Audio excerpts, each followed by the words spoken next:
early morning, Carly and Todd. We're on Capitol Hill outside the hearing room where President Trump's pick to lead Health and Human Services, Robert F. Kennedy Jr., will face a Senate panel at 10 a.m. this morning. And that's not the only one facing Senate panels. Let's give you the full lineup today.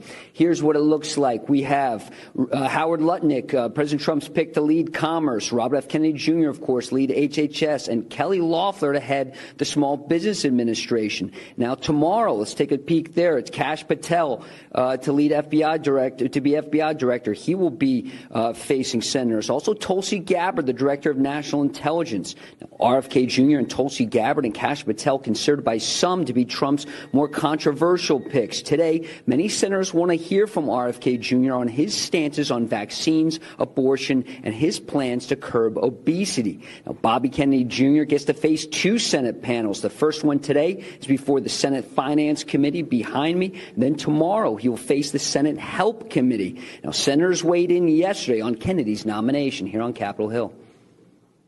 I mean, he's a disruptor. Can he be a disruptor without being a destroyer?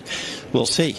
So he'll be facing a lot of questions from us that are really concerned about vaccines and other issues. I'm so excited to work with Bobby Kennedy to make America healthy again. I don't agree with everything that he says, but we certainly both think that there's opportunities in nutrition and to decrease the toxins that kids are exposed to in particular. Now, moving across the Potomac to the Pentagon in a story we first reported on Fox News, newly sworn-in Defense Secretary Pete Hegseth has pulled retired General Mark Milley's security detail and clearance. Hegseth is also directing the new acting inspector general at the Pentagon to conduct a review to determine if enough evidence exists for General Milley to be stripped of a star in retirement based on his actions to, quote, undermine the chain of command. That's according to officials. And a second portrait of General Milley, this one stemming from his time leading the Army as chief of staff. We've been told that is being removed from the Pentagon recall just hours after President Trump was sworn into office. General Milley's portrait from his time as chairman of the Joint Chiefs of Staff was removed from the Pentagon as well, guys.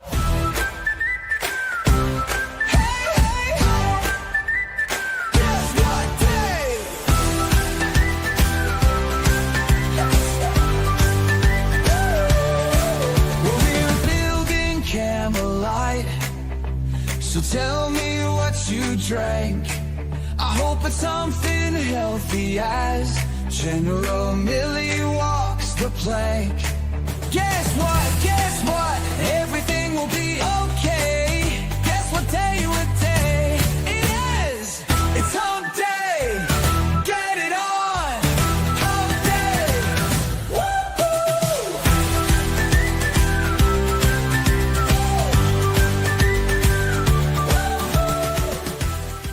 Ladies and gentlemen, are you ready to make America healthy again today with RFK? It's such a great day to be alive. And we're thankful that we're alive, given the fact that the federal government has colluded with pharmaceutical companies and big food companies to poison us and kill all of us. And it's a very good thing that today we will be able to watch, in just a matter of minutes, Robert Kennedy Jr., the single most powerful unifying force of the 2024 election, and arguably the reason why President Trump won from the outside. Obviously, President Trump built himself an incredible political movement, but without the magnanimity of Donald Trump and RFK Jr. reaching across the aisle, joining forces, would we be staring at a Kamala Harris presidency right now? Could you even imagine? Sends shivers down the spine. I mean, it really does send shivers down the spine. But it was possible, and in 2024, things were still thin, and there was still margins for fraud, obviously. We all watched, and that's why everyone was biting nails on election night. You and I, obviously, joined together with RFK. The MAGA movement is so special. We spent some awesome time with RFK. We were able to roll with him to a couple of campaign stops. And he's a cool dude, right, Klein? Like Killer Klein. He's like an awesome guy. He's an amazing, down-to-earth individual. He obviously has the weight of history on his shoulders. And we're going to preview this bombshell hearing, arguably the most controversial of President Trump's picks, given the disruption capacity of RFK. He spent his entire life fighting to make our food and our nation healthier, fighting to make our wilderness, air, and water healthier. A little secret that they'll never tell you in schools or you'll never hear on college campuses is that conservatives are actually the people that want to conserve our environment. Hunters are actually the greatest environmentalists that there are existing in the world today. Somehow somebody who lives inside of a sewage-infested, clogged, smog-filled urbanite city that is utterly covered in filth and trash is going to sit there and claim to be an environmentalist? No. Go out into the wilderness where real Republicans live. The people who actually take care of our environment, take care of our food, take care of our crops, take care of nature are Republicans, are conservatives who wish to conserve. The single greatest conservationist in the world, arguably, to ever live in America was Teddy Roosevelt, who was himself a Republican, who wanted to preserve the majesty of God's creation in this country, which we have been gifted with, and so it is our honor to be covering this hearing today. It's going to be really special. Ladies and gentlemen, let's lock freaking in. Today is Wednesday, January 29th, 2025. January's just flown by. Never experienced a faster month in my life. RFK Jr. testifies before the Senate. Trump White House sends mass email to government employees to tell them all to resign. It's amazing. Thousands upon thousands of government employees got a resignation offer yesterday from Elon Musk at Doge. And we have the resignation letters here for you, and we'll read them live on the program. And ladies and gentlemen, the publisher of The Federalist, Sean Davis, who's very, very smart, quick as a whip, a father himself, will be joining the program. When we have time for a guest, we're going to, of course, be prioritizing, full stop, the RFK Jr. testimony today. My name is Benny Johnson, and this is The Benny Show. Ladies and gentlemen, I told you yesterday I would bring in my Advantage Gold coin. Talk about preserving things from the wilderness. Look at that. Look at that. Beautiful. It's got like a little wolf on it. Rawr! It's amazing. This is solid silver. It weighs. You can feel it. You can hold it in your hot little hands. It's real, it's authentic, it's practical, and it's a way that you can diversify your money, diversify your investments, and diversify into something that will withstand the test of time. Do you see how gold performed? If you would believe me and listen to me a year ago, 2 years ago, gold is the number one performing asset in the market year over year. It creates opportunities and creates a capacity for you to have wealth and generational wealth, actually. Gold isn't just an old school investment, it's actually cutting edge wealth preservation, especially in the time of scams and in the time of relentless instability in the markets, okay? So if you're looking to own physical gold, especially inside of your retirement accounts, text Benny to 85545 right now. And Advantage Gold, my friends, will send you a 100% free obligation gold investment guide. Plus, you could qualify for $1,000 in free silver right here. Boom. One time, text Benny to 85545. Join America's new generation of smart investors. Text Benny to 85545 and let Advantage Gold help you with your metal needs today. All right, ladies and gentlemen, talk about some heavy metal. I want to get to this. I want to get to like a number of kick-ass RFK flashbacks from the campaign season. Now, obviously, the most powerful thing that RFK did during the campaign season was drop out of the race and unite with President Trump. And now we've heard behind the scenes from Tucker, Don Jr., and from Callie Means yesterday, who's like like the de facto advisor and like health nexus behind RFK's movement. We've also heard from Nicole Shanahan this week, who ran for president with RFK, that this was something that happened after Trump was shot in Butler. RFK saw that and was profoundly affected. In case you're wondering if God takes what man intended for evil and uses it for good, let me show you Butler, President Trump getting pierced in the ear and realizing that there's no siding with evil any longer. I think President Trump actually in his first administration, and you know this because he's admitted to it, had the gloves off. He played nice with these demons. And then something happened in Butler, and it was magisterial, it was spiritual, it was super tectonic and kinetic. And you saw Trump change forever. And now you're watching with the reckless abandon upon which he is laying waste to the government bureaucracy and to the people that tried to kill him and wantonly celebrated President Trump's near death, and you realize you cannot unite with evil. Tolerance is not a Christian virtue. And so President Trump has been muscularly dispatching the forces of evil that sought to destroy him, and it's been glorious. And while he set his eyes on those who deserve his vengeance, President Trump united with those who wish to fight alongside of him, and that was RFK. This is a really neat little nexus of how RFK came to drop out. Here's a short clip of that dropout footage, ladies and gentlemen. RFK Jr., this one's in the chat. Klein, ALX, can you please log it here? Yeah, the love kids, please. Love kids, ladies and gentlemen, in the way that you actually should, okay? In a way that actually creates policies that protects children, not in the Diddy Epstein way that, of course, Hillary Clinton, Joe Biden, and Kamala Harris would gladly protect.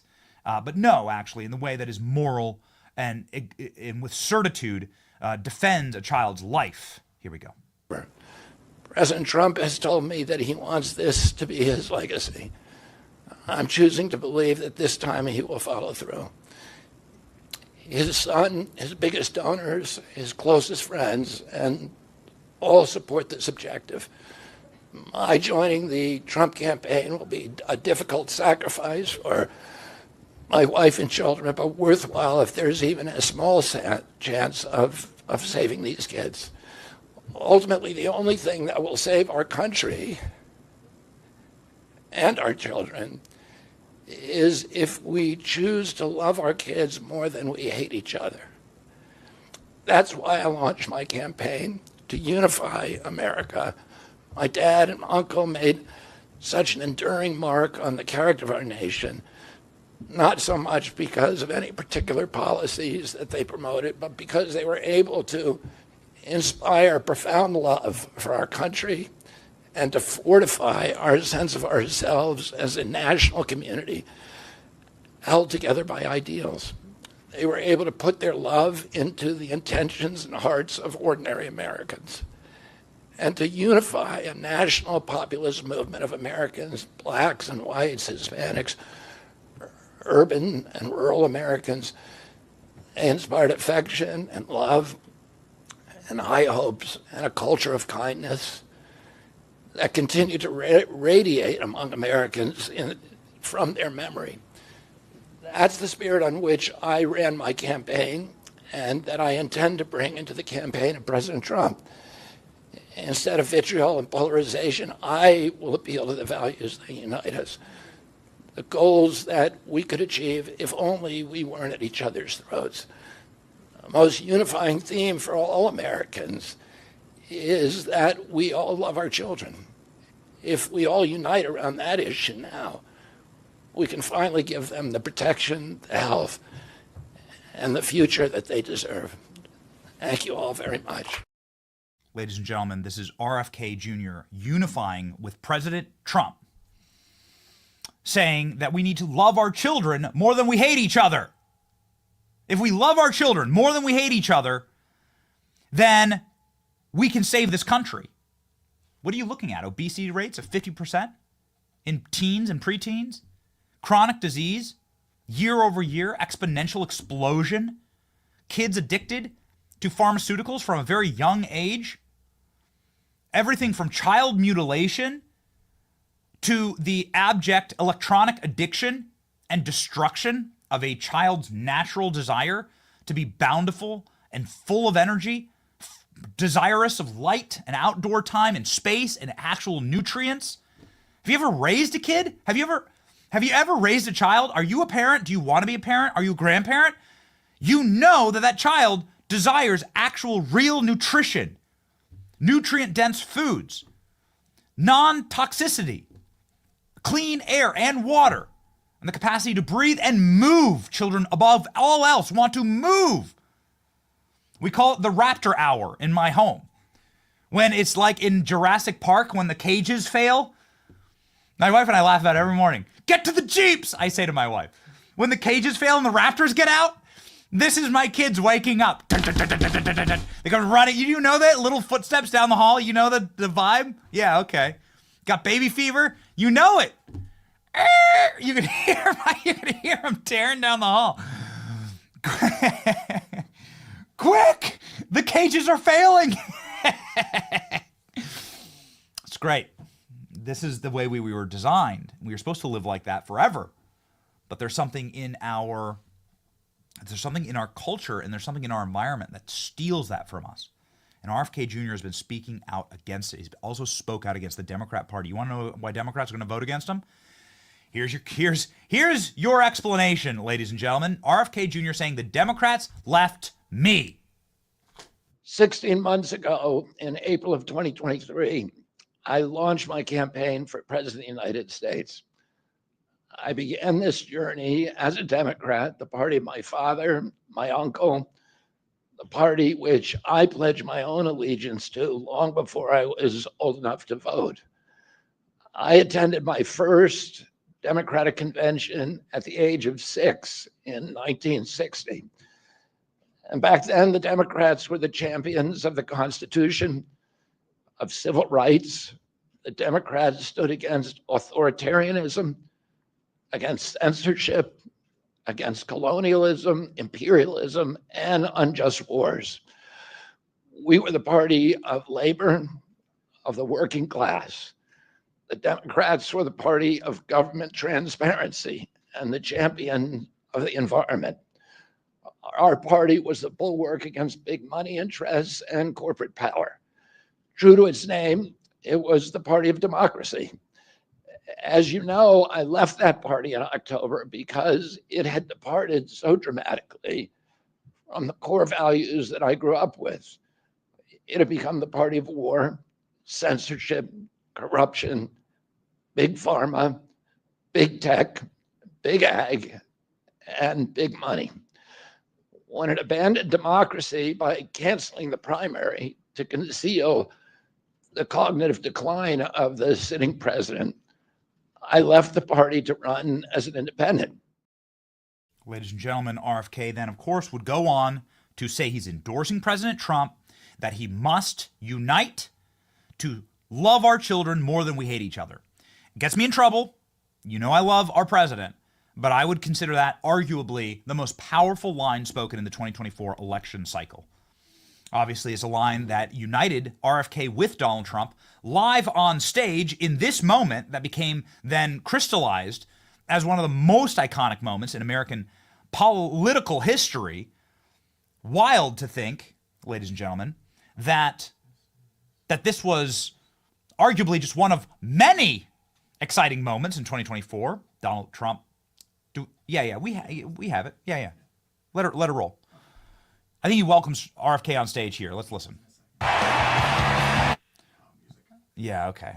ALX, do we not? We had a non-copyright. This is the stupid Foo Fighters with that degenerate freak lead singer who's like a complete mess. It's amazing. The Trump curse is so real, man. Whether it's Tenacious D or the Foo Fighters. You know, they sued Trump for using this. We had a non-CR version of this. Anyway, if you play their stupid hero song, then they'll come after you, right, to go take your channel down. They came after the Trump administration, right? Even though the Trump administration purchased the license for this song. Anyway, I thought we had a copyright-free version, but whatever. Here we go. This is another angle of it, which is just completely epic. RFK. Welcoming himself into the MAGA and Maha movement, uniting the movements together the moment that Maha and MAGA became one. Freaking awesome. We are minutes away, ladies and gentlemen, from the RFK Jr. Confirmation hearing. I'm really glad that we have the time, however, and we can show you sort of the Senate here. Let's go ahead and look at the Senate. Now, pop over. No. You can see him walking in right there. Go. Yeah, you can see. So RFK Jr. just walked in. Just walked in. Need monitors on this. I want to be able to see that. Let's clip that and show him walking into his briefing. You see everybody here. This is live. And you see everyone here. We are going to be your front row seat to the golden era, ladies and gentlemen. This is live. right here inside of the confirmation hearing room. We are still minutes away from RFK Jr. actually taking the dais, and I want you to hear one final thing from RFK on the trail, which is RFK talking about how he's waited his entire life for this moment. He's prayed to God for this moment. I want you to see what's at stake here. Here's RFK Jr. explaining his relationship with God and that he's been praying for this his whole life. I started working on this issue 19 years ago. And for 19 years, I have got every morning, without one exception, I have said a prayer to God to put me in a position where I could end the chronic disease epidemic.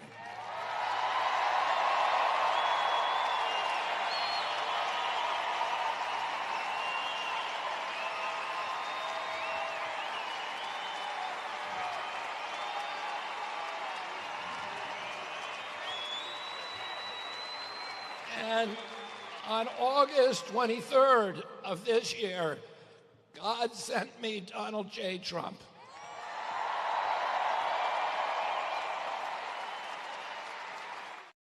Just great.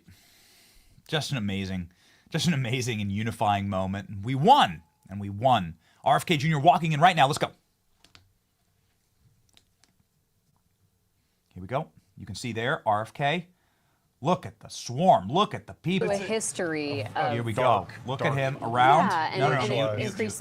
Thank you. It's just going to be them blathering. And I not interested in hearing what liberal reporters in Washington, D.C. think. Ladies and gentlemen, we are creating a brand new style of news coverage here, where we will be taking you into the seat with audio of, okay, yeah, let's hop over. Yep, hop over. Yep. Here we go.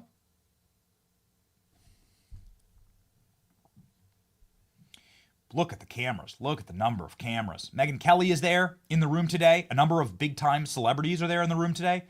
RFK Jr., obviously, a fan of many celebrities.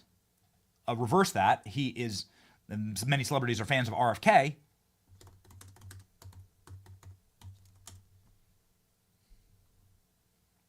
And they are in the room supporting him. His wife is a actress, Hollywood actress, who hated Donald Trump, but now is like going and seeing President Trump at the White House.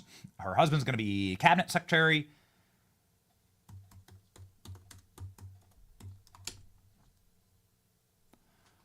Ladies and gentlemen, this is the confirmation hearing of RFK.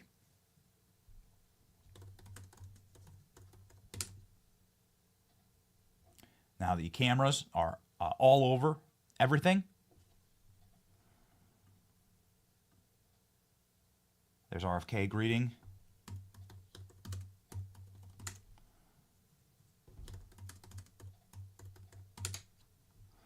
The senators there. Oh boy, Elizabeth Warren, Bernie Sanders.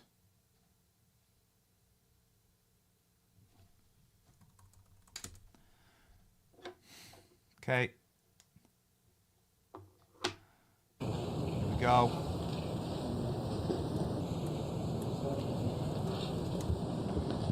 So there's the Republican side of the dais. RFK Jr. looks in good spirits.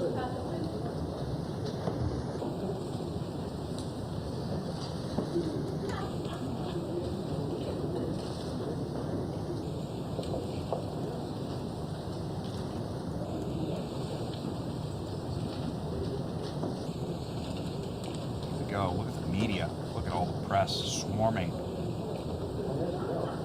Goodness. I have not seen this level of media attention for any of the other nominees. A Kennedy back in Washington, D.C. in a cabinet position. We haven't seen it in decades in this country.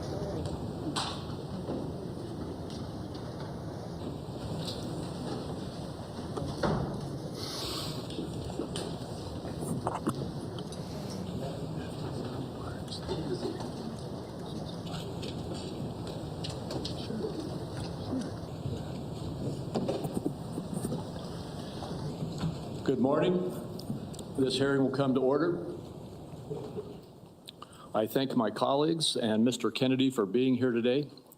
Mr. Kennedy, congratulations on your nomination. Throughout this process, Mr. Kennedy, you have been accessible to members and staff on both sides of the aisle and have demonstrated strong commitment to fulfilling the responsibilities of this role. The Department of Health and Human Services oversees our nation's largest healthcare programs, providing coverage for nearly 2 in every 5 Americans. Improving Medicare, Medicaid, and CHIP, among other initiatives, presents challenges, especially in the face of a rapidly aging population, stubbornly high costs, and persistent barriers to access. However, this also provides us an opportunity to deliver bold, transformative solutions. As a committee, we share a commitment to advancing common sense, bipartisan policies that improve the delivery of health care in this country. This committee has worked to realign incentives in the prescription drug supply chain, to enhance access in rural communities, to expand the availability of telehealth and improve the broken clinician payment structure.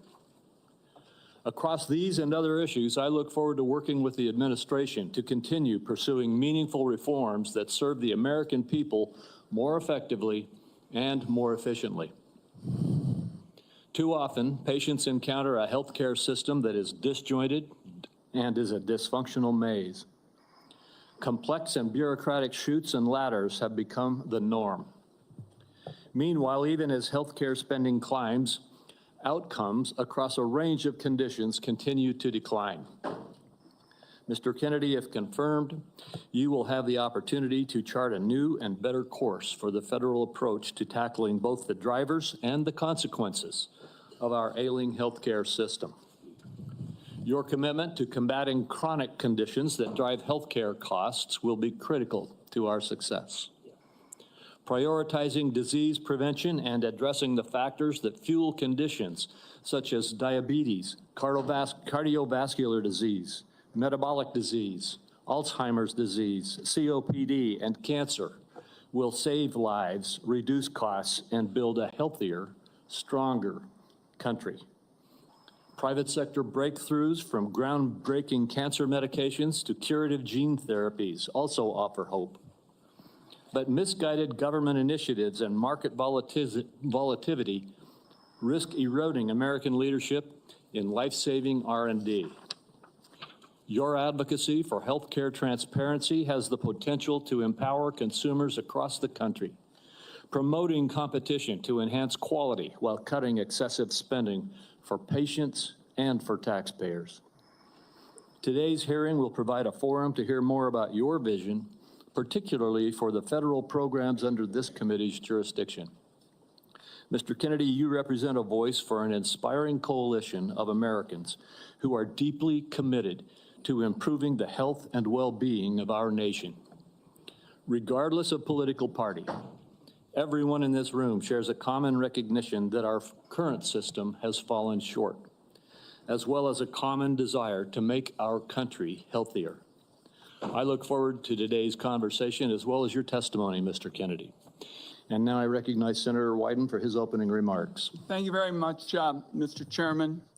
The question before the Finance Committee this morning is whether Robert F. Kennedy should be trusted with the health and well-being of the American people. This guy's a vampire. Committee staff have examined thousands of pages of statements, books, and podcast transcripts in a review of his record.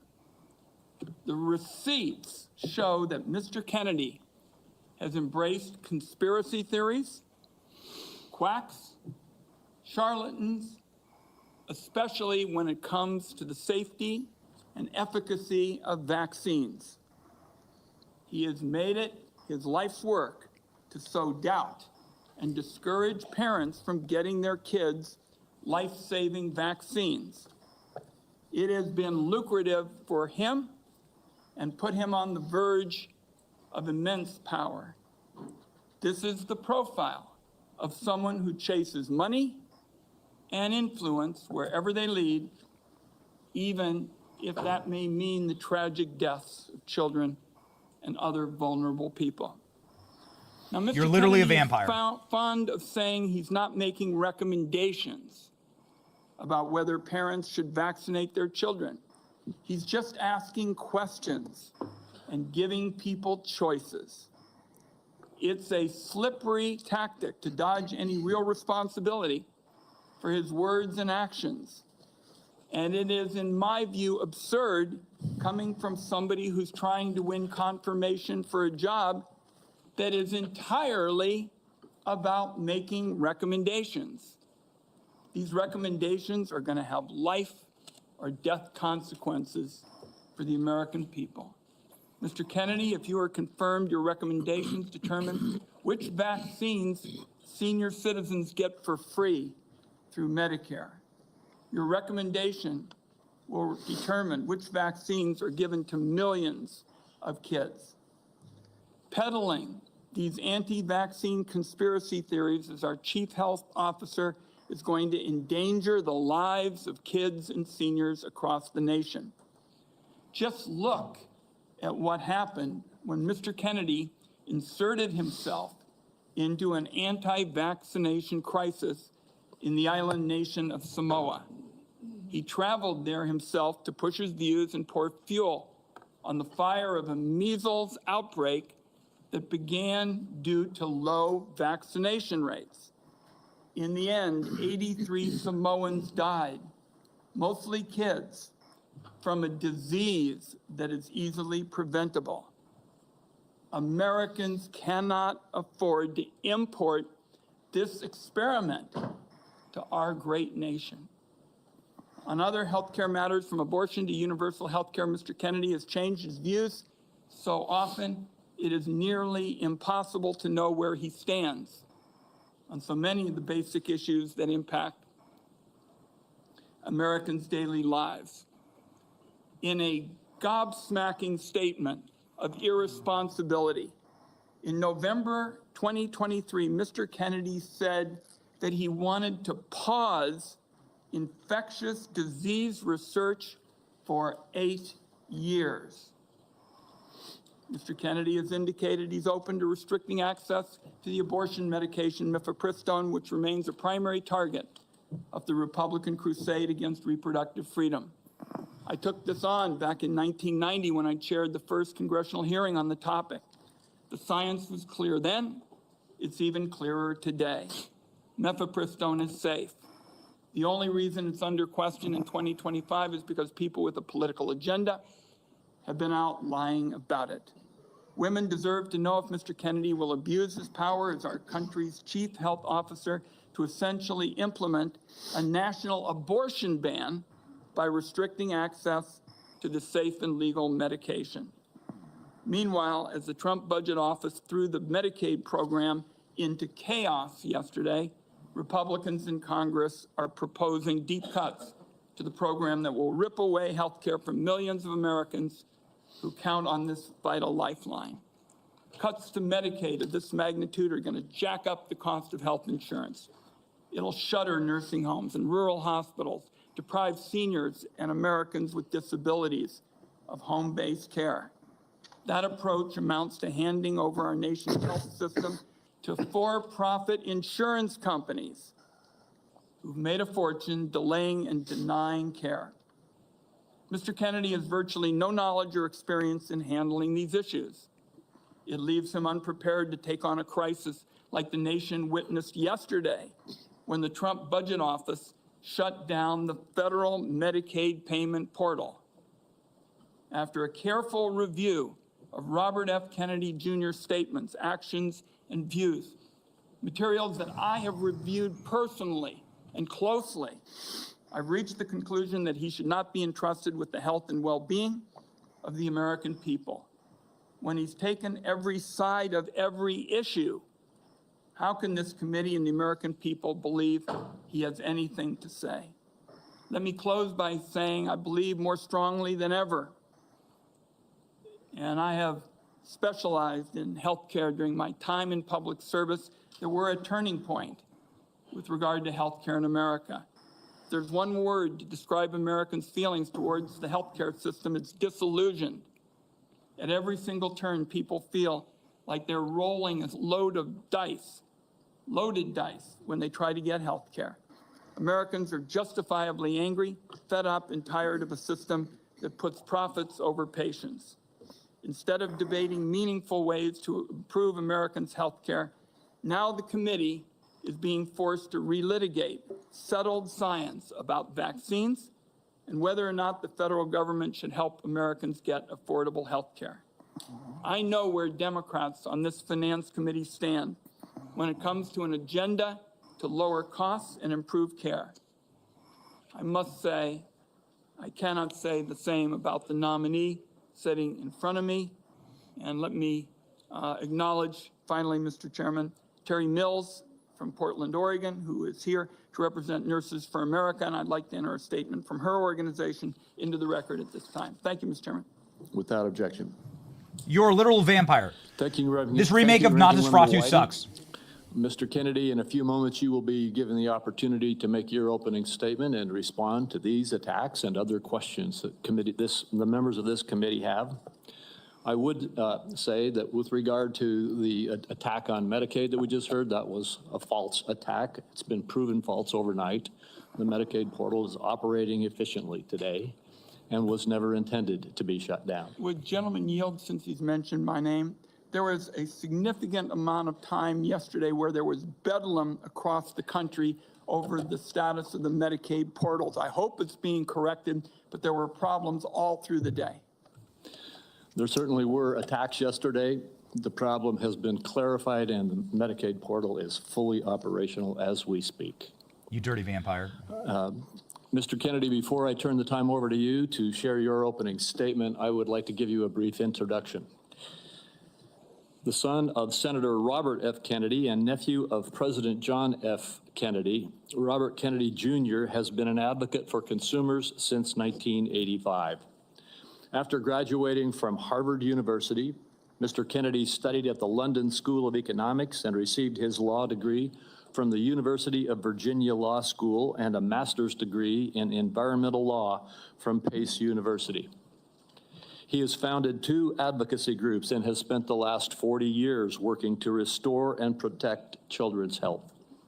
He was a former independent candidate in the 2024 presidential election, and President Trump nominated him this year to be in November of 2024 to be the HHS secretary. In announcing his nomination, President Trump stated, "Mr. Kennedy will restore these agencies to the traditions of gold standard scientific research and beacons of transparency and end the chronic disease epidemic and make America great and healthy again." Before you give your opening statement, Mr. Kennedy, I have 4 obligatory questions that we ask all nominees before this committee. First, is there anything that you are aware of in your background that might present a conflict of interest with the duties of the office to which you have been nominated? All right. No, Mr. Chairman. Thank you. Do you know of any reason, personal or otherwise, that would in any way prevent you from fully and honorably discharging the responsibilities of the office to which you have been nominated? No, I do not. Do you agree without reservation to respond to any reasonable summons to appear and testify before any duly constituted committee of Congress if you are confirmed? Yes, I do. And finally, do you commit to providing a prompt response in writing to any questions addressed to you by any senator of this committee? Yes, I do. Thank you, Mr. Kennedy. And before you begin, if you would like to, you may introduce your wife and children. Yes. My wife, Cheryl Hines, is here.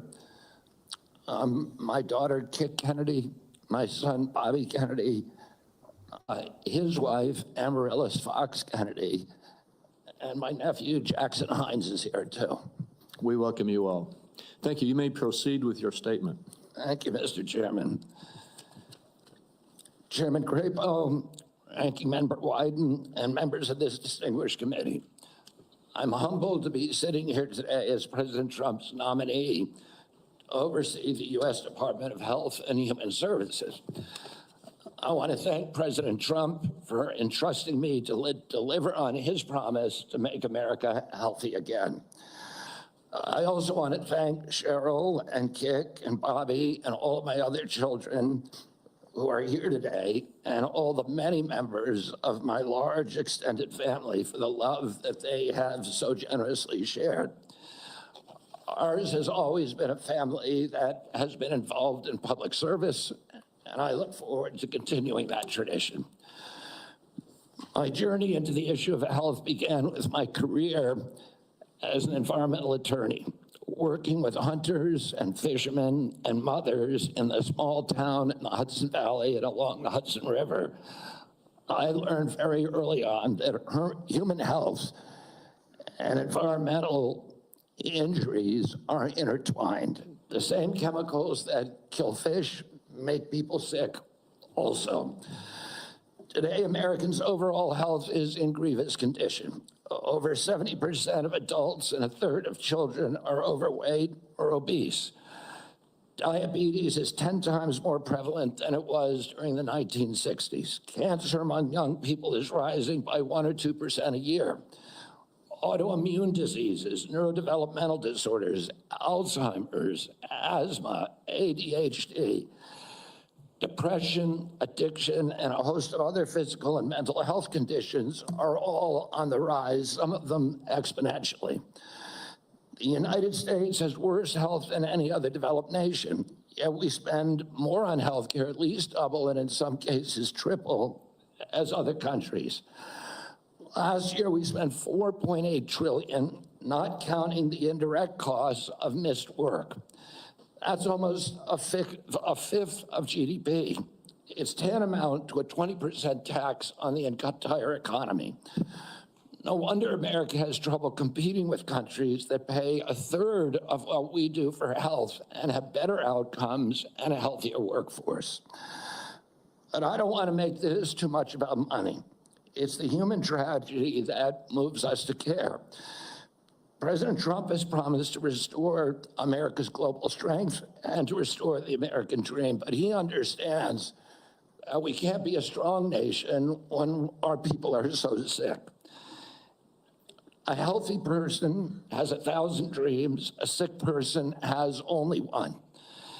Today, over half of our countrymen and women are chronically ill. When I met with President Trump last summer, I discovered that he is more than just concern for this tragic situation, but genuine care. President Trump is committed to restoring the American dream, and 77 million Americans delivered a mandate to him to do just that, due in part to the embrace and elevation of the Make America Healthy Again movement. This movement, led largely by Maha moms from every state, and you can see many of them behind us today, and in the hallways and in the lobbies, is one of the most transcendent and powerful movements I've ever seen. I promise President Trump that if confirmed, I will do everything in my power to put the health of Americans back on track. And I've been greatly heartened to discover a deep level of care among members of this committee, too, both Democrats and Republicans. I came away from our conversations confident that we can put aside our divisions for the sake of a healthier America. For a long time, the nation has been locked in a divisive healthcare debate about who pays. Well, when healthcare costs reach 20%, there are no good options, only bad ones. Shifting the burden around between government and corporations and insurers and providers and families is like rearranging deck chairs on the Titanic. Our country will sink beneath a sea of desperation and debt if we don't change the course and ask, why are healthcare costs so high in the first place? The obvious answer is chronic disease. The CDC says 90% of healthcare spending goes toward managing chronic disease, which hits lower income Americans the hardest. The president's pledge is not to make some Americans healthy again, but to make all of our people healthy again. There is no single culprit in chronic disease. Much as I have criticized certain industries and agencies, President Trump and I understand that most of their scientists and experts genuinely care about American health.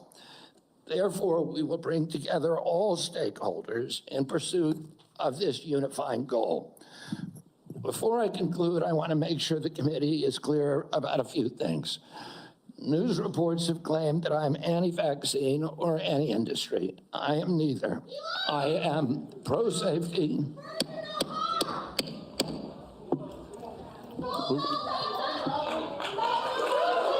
Get her. Go get her. Deportation and exile. Please proceed, Mr. Kennedy. I am pro-safety. I worked for years to raise awareness about the mercury and toxic chemicals in fish, and nobody called me anti-fish. And I believe that that vaccines play a critical role in healthcare. All of my kids are vaccinated. I've written many books on vaccines. My first book in 2014, the first line of it is, I am not anti-vaccine, and the last line is, I am not anti-vaccine. Nor am I the enemy of food producers. American farms are the bedrock of our culture, of our politics, of our national security. I was a 4-H kid, and I spent my summer working on ranches. I went to work with our farmers. I want to work with our farmers and food producers to remove burdensome regulations and unleash American ingenuity. MAHA simply cannot succeed without a partnership, a full partnership of American farmers. In my advocacy, I've often disturbed the status quo by asking uncomfortable questions. Well, I'm not going to apologize for that. We have massive health problems in this country that we must face honestly. And the first thing I've done every morning for the past 20 years is to get on my knees and pray to God that he would put me in a position to end the chronic disease epidemic and to help America's children. That's why I'm so grateful to President Trump for the opportunity to sit before you today and seek your support and partnership in this endeavor. I will conclude with a promise. The members of this committee, to the president, and to all the tens of millions of parents across America, especially the moms, who have propelled this issue to center stage. Should I be so privileged as to be confirmed, we will make sure our tax dollars support healthy foods. We will scrutinize the chemical additives in our food supply. We will remove financial conflicts of interest from our agencies. We will create an honest, unbiased, gold standard science at HHS, accountable to the president, to Congress, and to the American people. We will reverse the chronic disease epidemic and put the nation back on the road to good health. Thank you. Thank you, Mr. Kennedy. Mr. Kennedy, I will begin. Each of us will have 5 minutes to ask you questions, and then at the conclusion of the hearing, if there are further questions, there will be an opportunity for those questions to be submitted to you, and I ask that you respond to them promptly. Mr. Kennedy, you have emphasized the importance of nutrition in preventing and managing chronic disease, improving health outcomes, and reducing health costs. I share your interest in the relationship between our diet and our well-being. And if confirmed, I look forward to partnering with you on those efforts. Would you share with the committee why you are passionate about the nutrition-oriented disease prevention and what you have learned? Yes, Mr. Chairman.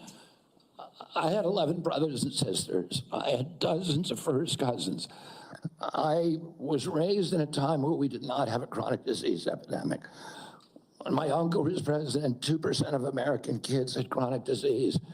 Today, 66% have chronic disease. We spend zero on chronic disease during the Kennedy administration. Today, we spend $4.3 trillion a year. With 77% of our kids cannot qualify for military service. When I was a kid, the typical pediatrician would see one case of diabetes in his or her lifetime. 40 or 50-year career. 1 out of every 3 kids who walks through her office door is diabetic or pre-diabetic. And the most recent data from NIH shows 38% of teens are diabetic or pre-diabetic. Autism rates have gone from 1 in 10,000 to 1 in 1,500, depending on what studies you look at. In my generation today, 70-year-old men, 1 in 34 in my kids' generation. We've seen this explosion of autoimmune disease, of allergic diseases. This is not just a economic issue. It's not just a national security issue. It is a spiritual issue, and it is a moral issue. We cannot live up to our role as an exemplary nation, as a moral authority around the world, and we're writing off an entire generation of kids. Thank you very much. And if confirmed, how could we work together to integrate nutrition-based interventions into our healthcare programs like Medicaid and Medicare? Well, there are many ways that we can do that. A federal funding of the SNAP program, for example, and of school lunch programs could be a driver for helping kids. We shouldn't be giving 60% of the kids in school processed food that is making them sick. We shouldn't be spending 10% of the SNAP program on sugar drinks. So we have a direct ability to change things there. We also, in Medicaid and Medicare, we need to focus more on outcome-based medicine, on putting people in charge of their own health care, of making them accountable for their own health care so they understand the relationship between eating and getting sick. Most importantly, we need to deploy NIH and FDA to doing the research to understand the relationship between these different food additives and chronic disease so that Americans understand it and make sure that Americans are aware of it. I don't want to take food away from anybody. If you like a cheeseburger, a McDonald's cheeseburger, a Diet Coke, which my boss loves, and you should be able to get them. If you want to eat Hostess Twinkies, you should be able to do that. But you should know what the impacts are on your family and on your health. Thank you. Senator Wyden. Thank you very much, Mr. Chairman. Before I begin my questions, I'd like to start by entering into the record a letter the committee received from Ambassador Carolyn Kennedy outlining what she believes is Mr. Kennedy's lack of personal fitness for the office. Without objection. Mr. Kennedy, you have spent years pushing conflicting stories about vaccines. You say one thing and then you say another. In your testimony today under oath, you denied that you were anti-vaccine. But during a podcast interview in July of 2023, you said, quote, "No vaccine is safe and effective." In your testimony today, in order to prove you're not anti-vax, you note that all your kids are vaccinated. But in a podcast in 2020, you said, and I quote, "You would do anything, pay anything to go back in time and not vaccinate your kids." Mr. Kennedy, all of these things cannot be true. So, are you lying to Congress today when you say you are pro-vaccine? Or did you lie on all those podcasts? We have all of this on tape, by the way. Yeah, Senator, as you know, because it's been repeatedly debunked, that statement that I made on the Lex Friedman podcast was a fragment of the statement. He asked me, and anybody who actually goes and looks at that podcast and will see this. He asked me, are there vaccines that are safe and effective? And I said to him, some of the live virus vaccines are. And I said, there are no vaccines that are safe and effective. And I was going to continue for every person. Every medicine has people who are sensitive to them, including vaccines. All right, so he interrupted me at that point. I've corrected it many times, including on national TV. You know about this, Senator Wyden. So bringing this up right now is dishonest. Let's be clear about what you've actually done then, since you want to deny your statements. For example, you have a history of trying to take vaccines away from people. In May of 2021, you petitioned the Food and Drug Administration to not only block Americans from having access to the COVID vaccine, but to prevent any future access to the life-saving vaccine. Are you denying that? Your name is on the petition. We brought that petition after CDC recommended the COVID vaccine without any scientific basis for 6-year-old children. Most experts agree today, even the people who did it back then, that COVID vaccines are inappropriate for 6-year-old children who basically have a zero risk from COVID. That's why I brought that lawsuit. I don't want to, I want to emphasize Mr. Kennedy, the facts.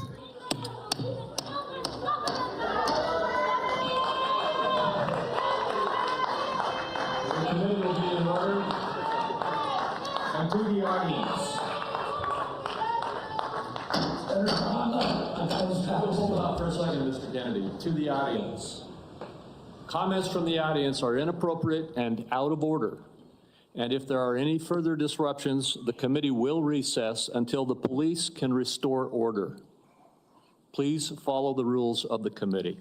Mr. Kennedy, you may proceed. I also want to point out that your recitation of what happened in Samoa is absolutely wrong, and you know it's wrong, and you know it's wrong. We'll get to that in a moment. Right now, we're talking about the petition that you filed to block Americans from having access to the vaccine and to prevent any future access to the vaccine.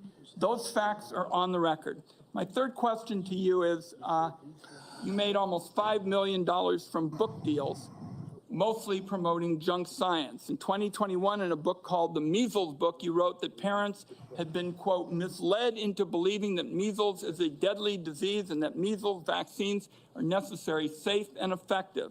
The reality is measles are in fact deadly and highly contagious, something that you should have learned after your lies contributed to the deaths of 83 people, most of them children, in a measles outbreak in Samoa. So my question here is, Mr. Kennedy, is measles deadly, yes or no? The death rate from measles historically in this country in 1963, the year before the introduction of the vaccine, was 1 in 10,000. Let me explain what happened in Samoa. In Samoa in 2017 or 2015, there were 2 kids who died following the MMR vaccine. And the vaccination rates in Samoa dropped precipitously from about 63% to the mid-30s, so they've never been very high. And in 2018, 2 more kids died following the MMR vaccine, and the government of Samoa banned the MMR vaccine. I arrived a year later when vaccination rates were already below any previous level. I went there, nothing to do with vaccines. I went there to introduce a medical informatics system that would digitalize records in Samoa and make health delivery much more efficient. I never gave any public statement about vaccines. You cannot find a single Samoan who will say, I didn't get a vaccine because of Bobby Kennedy. I went in June of 2019. The measles outbreak started in August. Oh, clearly I had nothing to do with the measles. Not only that, Mr. Kennedy, Senator, if you let me finish, Senator. You have had some time. If you let me finish, Senator, if you let me finish. There are 83 people died. When the tissue samples were sent to New Zealand, most of those people did not have measles. We don't know what was killing them. The same outbreak occurred in Tonga and Fiji, and no extra people died. There were 7 measles outbreaks in the 13 years prior to my arrival. I just would like to get my time back. The nominee wrote a book saying that people had been misled into believing that measles is a deadly disease. He's trying now to play down his role in Samoa. That's not what the parents say. That's not what Governor Green says. It's time to make sure that we blow the whistle on actually what your views are. At least we're starting. We need to move Senator, on. I support the measles vaccine. I support the polio vaccine. I will do nothing as HHS secretary makes it difficult or discourages people from taking Anybody who believes that ought to look at the measles book you wrote saying parents have been misled into believing that measles is a deadly disease. That's not true. We need to move on. Senator Grassley. Welcome. I'm going to do like I did in my office. I'm just going to make some points to you. I got about 7 I want to quickly get done. And then at the end, I'm going to ask if you disagree with anything I say, and then address those things you disagree with. I'll make sure I save time for you to do that. A key responsibility of each member of Congress is oversight. Oversight allows us to hold bureaucrats accountable to the rule of law, and it helps keep faith with taxpayers. I expect HHS to provide timely and complete responses to congressional oversight. Number 2, PBMs, something you and I discussed in our office. I've been working to hold pharmacy benefit managers accountable in order to lower prescription drug prices. I expect you to work with us to hold PBMs accountable, and that may even asking your support for legislation that's before the Congress. Drug pricing. Senator Durbin and I have for a while been trying to get a bill passed that requires price disclosures on TV ads for prescription drugs. Knowing what something costs before buying it is just common sense. President Trump tried to do this by regulation in his first term. Vice President Vance co-sponsored our bill last Congress. I ask you to support this bill, or if you can do it by regulation, to do it by regulation. On rural health care, the previous administration dragged its feet in opening up slots for rural community hospital demonstration programs. It also ignored concerns from rural pharmacies when implementing changes to Medicare Part D, and ignored rural needs when it comes to distributing physician residency slots. I expect you to prioritize rural Americans' health care needs. On agriculture, in our meeting earlier this month, we talked at length about agriculture. You prefaced the conversation by saying you will not have jurisdiction over these issues. I expect you to leave agricultural practice regulations to the proper agencies, and for the most part, that's USDA and EPA. On dietary guidelines, I've sent letters to the Secretaries of Agriculture at HHS requesting that they provide information regarding conflicts of interest on the Dietary Guideline Advisory Committee to increase transparency. I expect you to provide Congress with confidential financial disclosures from the Advisory Committee before finalizing dietary guidelines, so we know that nobody has a vested interest in it, is having undue influence. Lastly, HHS, Office of Refugee Resettlement Oversight.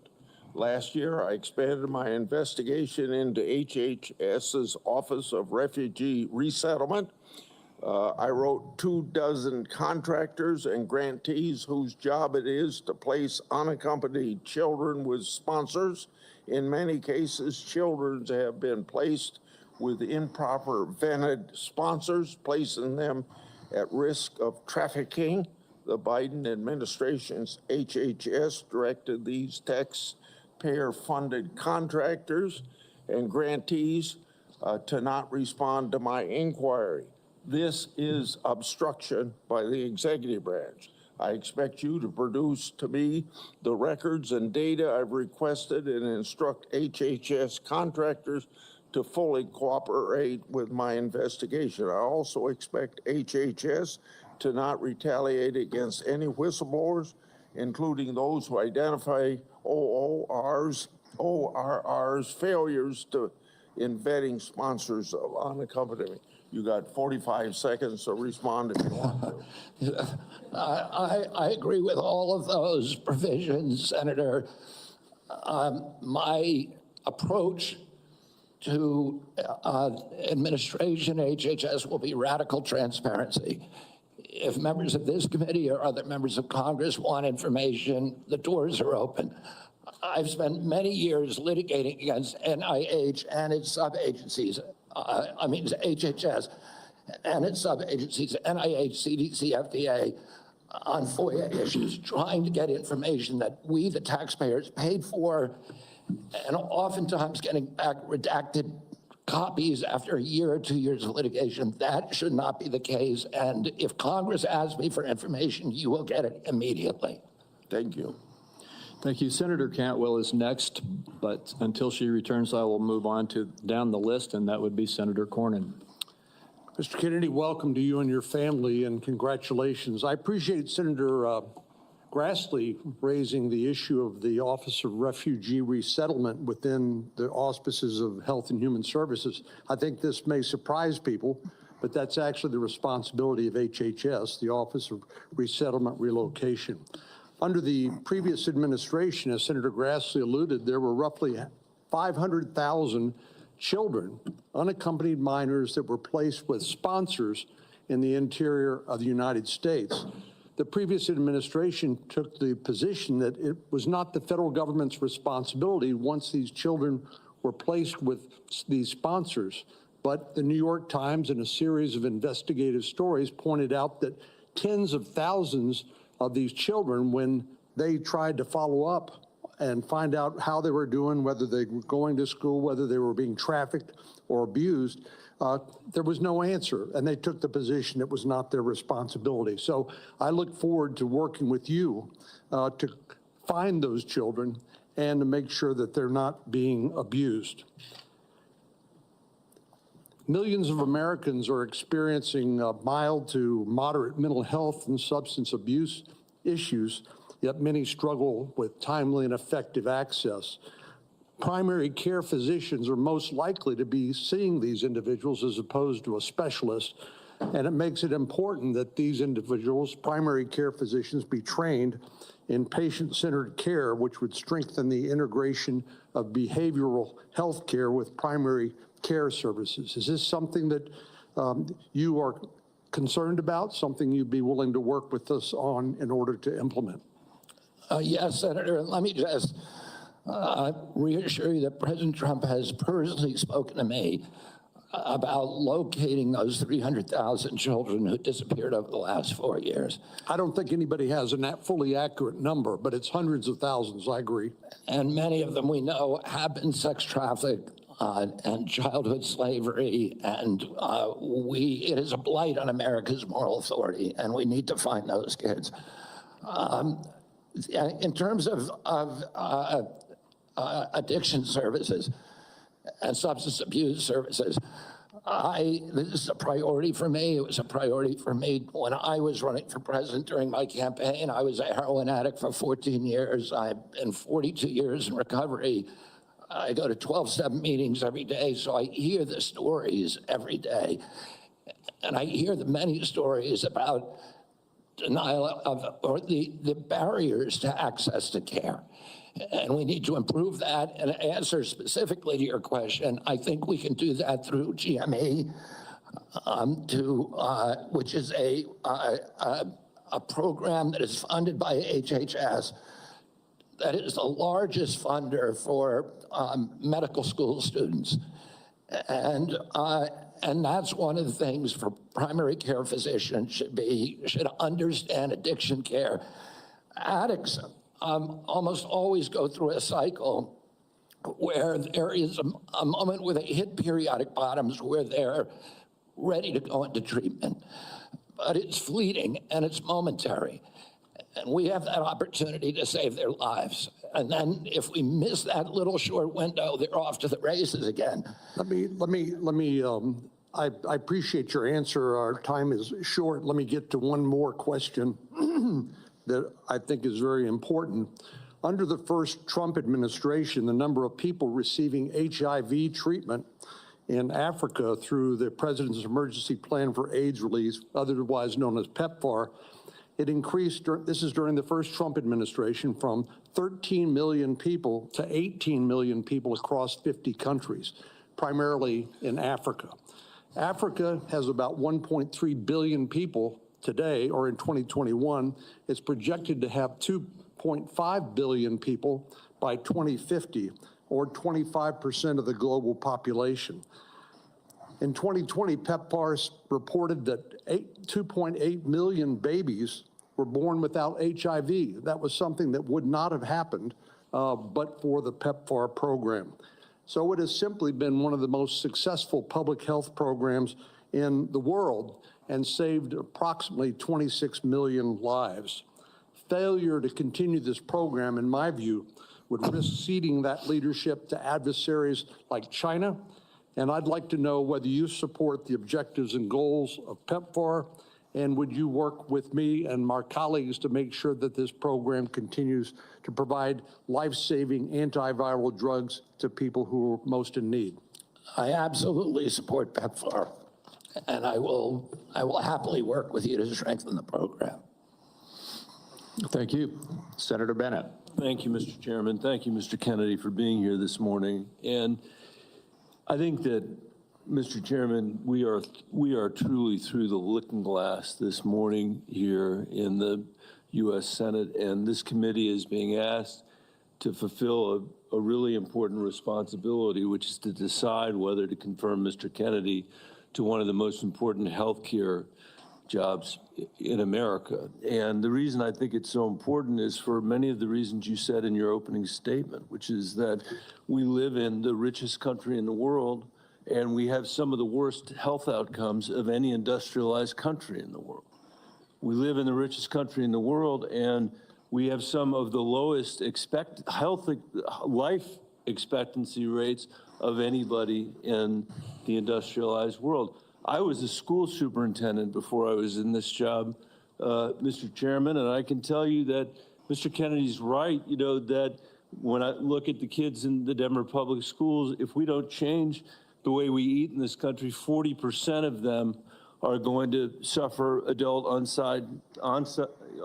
diabetes as a result of their diet. These are, and we're, as I said, spending more than any other country in the world, and our families, every single person's constituents in this Senate are facing chronic shortages when it comes to health care. My friend from Texas, Senator Cornyn, has been a champion on mental health care. We have an epidemic, as he knows, across this country in mental health care, partly because of what the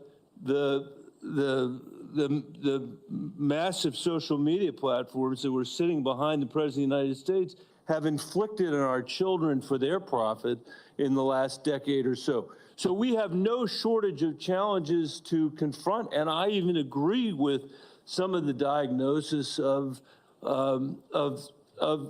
Kennedy. What is so disturbing to me is that out of 330 million Americans, we're being asked to put somebody in this job who has spent 50 years of his life not honoring the tradition that he talked about at the beginning of this conversation, but peddling in half-truths, peddling in false statements, peddling in theories that, create doubt about whether or not things that we know are safe are unsafe.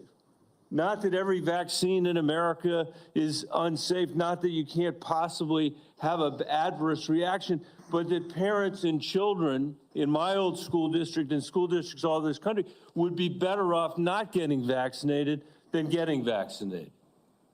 Unlike his own children who were vaccinated, unlike the people he invited to his house in Los Angeles for their party who were vaccinated. For everybody else, it's about peddling these half-truths. And he says it with such conviction that you want to believe him.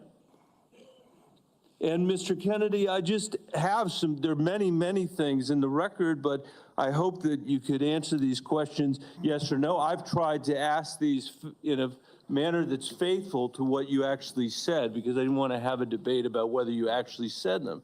So I'm asking you yes or no, Mr. Kennedy. Did you say that COVID-19 was a genetically engineered bioweapon that targets black and white people, but spared Ashkenazi Jews and Chinese people? I didn't say it was deliberately targeted. I just quoted an NIH-funded and NIH published study. Did you say that it targets black and white people but spared Ashkenazi Jews? I quoted a study, Your Honor. I quoted an NIH study that showed that. I'll take that as a yes. I have to move on, I have to move on. Did you say that Lyme disease is highly likely a materially engineered bioweapon? I made sure I put in the highly likely. Did you say Lyme disease is a highly likely militarily engineered bioweapon? I probably did say that. Did you say that? And that's what the developer of I Lyme want all of disease our said. colleagues to hear it, Mr. Kennedy. I want them to hear it. You said yes. Did you say that exposure to pesticides causes children to become transgender? No, I never said that. Okay, I have the record that I'll give to the chairman, and he can make his judgment about what you said. Did you write in your book, and it's undeniable, that African AIDS is an entirely different disease from Western AIDS? Yes or no, Mr. Kennedy? I'm not sure if I made that. Okay, I'll give it to the chairman, Mr. Kennedy. And my final question, did you say on a podcast, and I quote, "I wouldn't leave abortion, to the states. My belief is we should leave it to the woman. We shouldn't have the government involved, even if it's full term." Did you say that, Mr. Kennedy? Senator, I believe that every abortion is a tragedy. Did you say it, Mr. Kennedy?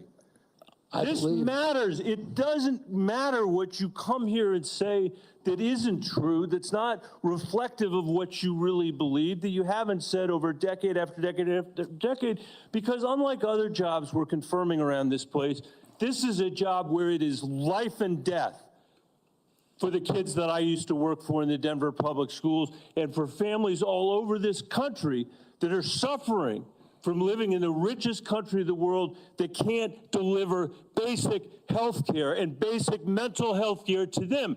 It's too important for the games that you're playing, Mr. Kennedy. And I hope my colleagues will say to the president, I have no influence over him. I hope my colleagues will say to the president, out of 330 million Americans, we can do better than this. Thank you. We need to move on. Senator Cassidy. Mr. Kennedy, President Trump has sworn to protect Medicare. Republicans are exploring reforms to Medicaid that could help pay for Trump administration priorities. With this context, what will you do about dual eligibles? About dual eligibles? Well, dual eligibles are not right now served very well under the system. Those are people who are eligible for both Medicaid and Medicare. I suppose my answer to that is to make sure that the programs are consolidated, that they're integrated, and the care is integrated. I look forward to working with you, Dr. Cassidy, on making sure that we take good care of people who are dual eligible. And how do you propose that we integrate those programs?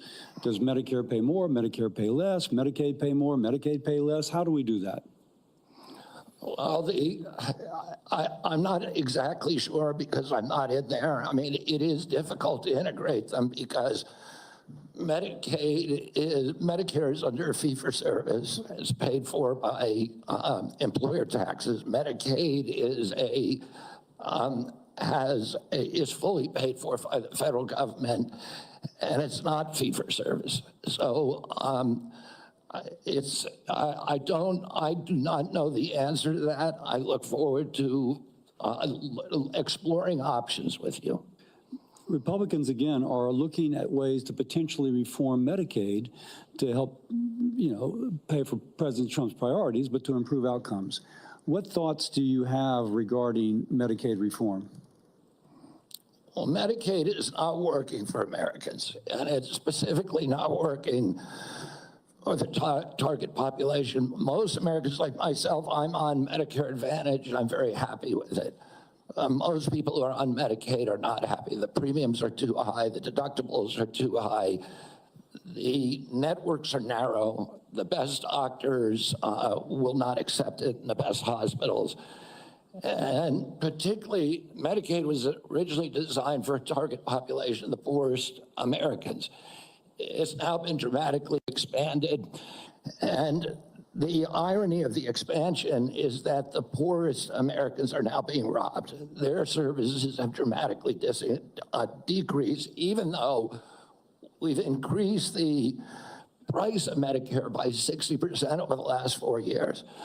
The target population is being robbed. With that said, other options. Obviously, you've thought about that, and I appreciate that. What reforms do you recommend, again, that would improve services, I suppose, but also make it more cost efficient? Well, President Trump has given me the charge of improving quality of care and lowering the price of care for all Americans. There are many things that we can do. I mean, what we want to, the ultimate outcome, I think, is to increase transparency, to increase accountability, and to transition to a value-based system rather than a fee-based system, rather than a service-based on system. Medicaid in particular, can you just kind of take those kind of general principles and apply it to the Medicaid program? You know, listen, I think that there are many, many options with telemedicine, with AI right now.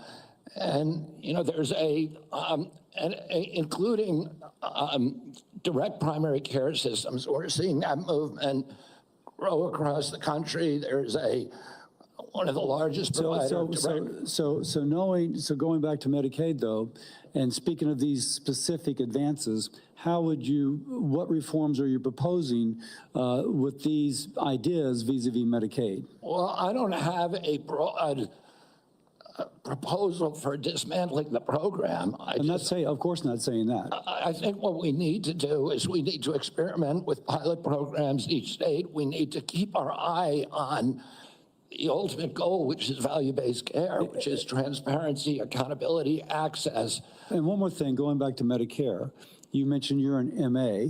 You mentioned earlier the Medicare fee-for-service. Do you have any kind of thoughts as to whether or not patients on fee-for-service should move into MA, or how should we handle that? Whether patients who are on Medicare fee-for-service. And traditional Medicare? Yes. That's their choice right now. Well, I mean, we have, I think, 32 million Americans, or 30 million Americans on Medicare, on traditional Medicare, and then another 34 on Medicare Advantage, roughly half and half. And I think more people would rather be on Medicare Advantage because it offers very good services. But people can't afford it. It's much more expensive. In answer to your first question, there are all kinds of exciting things that we can be doing, including cooperatives, which President Trump has supported, including health savings accounts, which President Trump has supported. All of these things to make people more accountable for their own health. And so we'd bring the cooperatives and the health savings accounts into Medicare and Medicaid? Exactly. We try to increase those, the use of those, and to direct primary care, to continue to transition into a value-based program that is private. Americans don't, by and large, do not like the Affordable Care Act.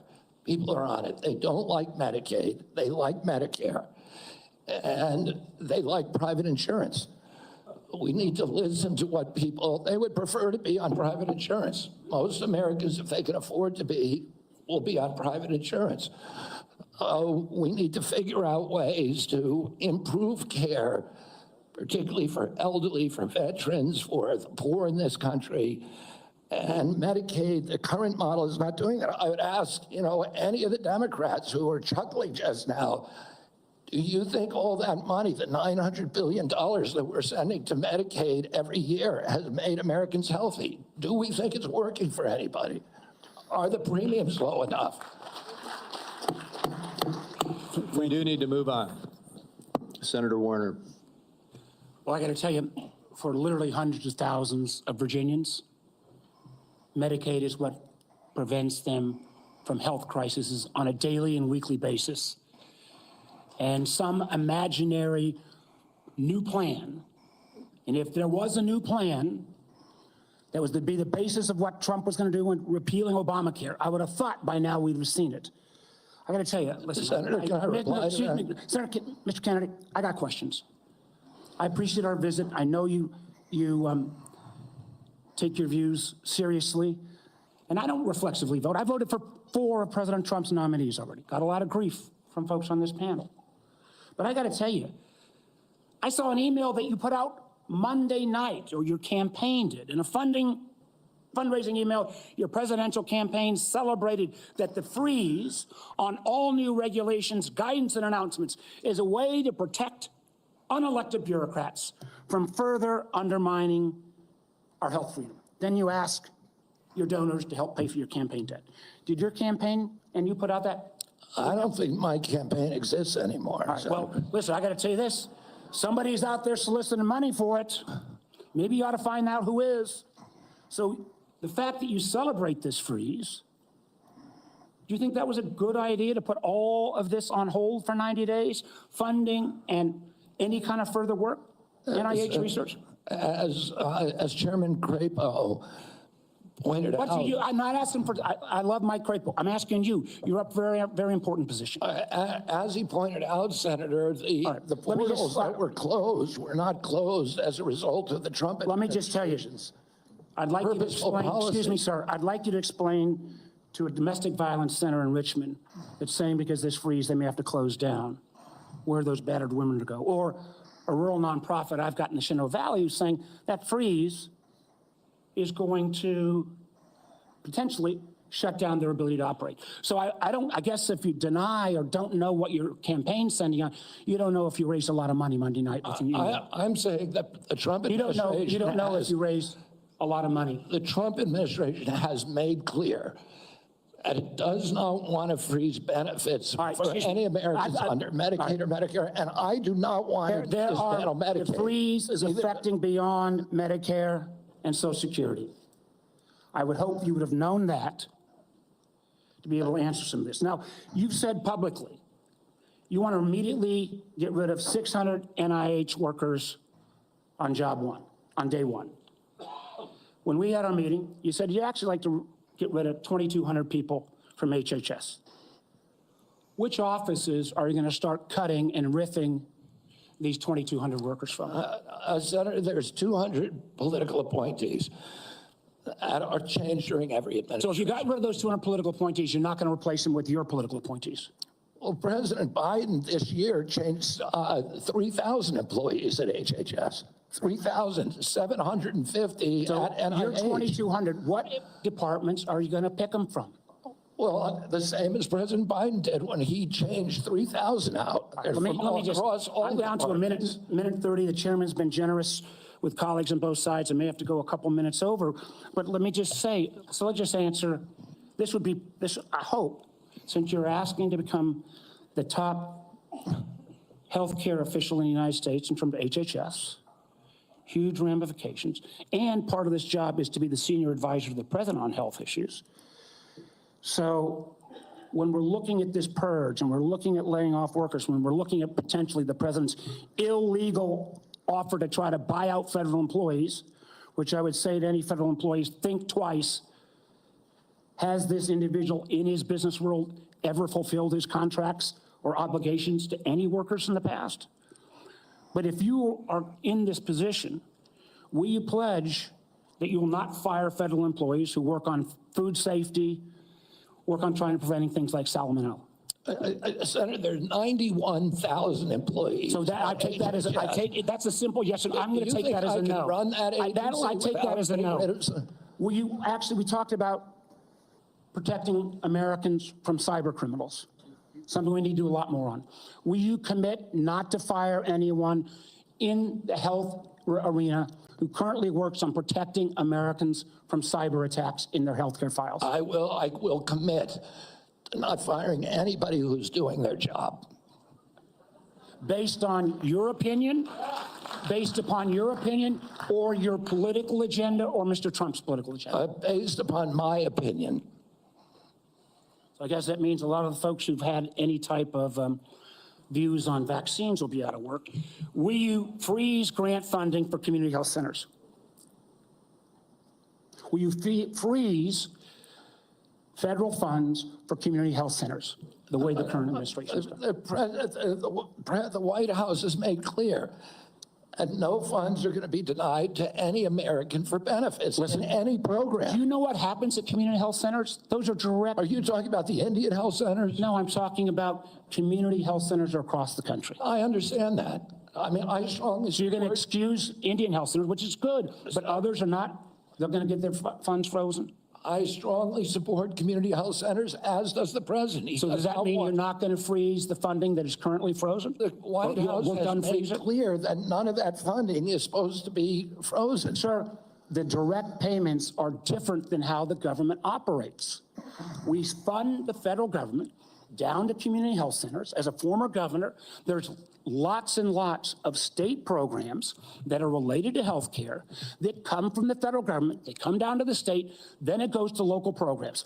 All of those don't directly pay out $1 at a time, but they come from federal funding. They are all, even though they keep changing the guidance on a minute-by-minute basis, based upon 9:45 or 10:30 or 10:45, whatever time it is today, those funds are still frozen.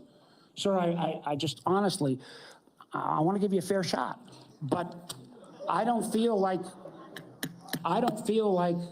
you approach this job with the knowledge and candidly your willingness not to commit. Try to recommend to the president to make sure these funds are unfrozen and that people's lives are at stake is a very disappointing answer. Thank you, Mr. Chairman. Senator Lankford. Chairman, thank you. Mr. Kennedy, it's good to see you again. We had some great visits in my office. We've done some follow-up calls to be able to go through. You and I have talked about 100 different issues and backgrounds and things. You've been able to address a lot of them today and just different questions to be able to clear up social media rumors and the things that are out there on it. So I do appreciate that. We've talked about pharmacy benefit managers. We've talked about the nursing home rule the Biden administration put down. We talked about your views on agriculture and commercial and row crop agriculture. We've talked about food issues, and you made it very, very clear. You're not going to tell Americans what to eat, but you do want Americans to know what they're eating. And I think that's a pretty fair perspective on that. I do want to talk to you about some areas that you and I have talked about as well. We have some disagreements, you and I, on the issue of life. And when life begins on that, you've been very outspoken on that. And we've had some good opportunities to be able to talk about that. Title 10 is specifically in the HHS area.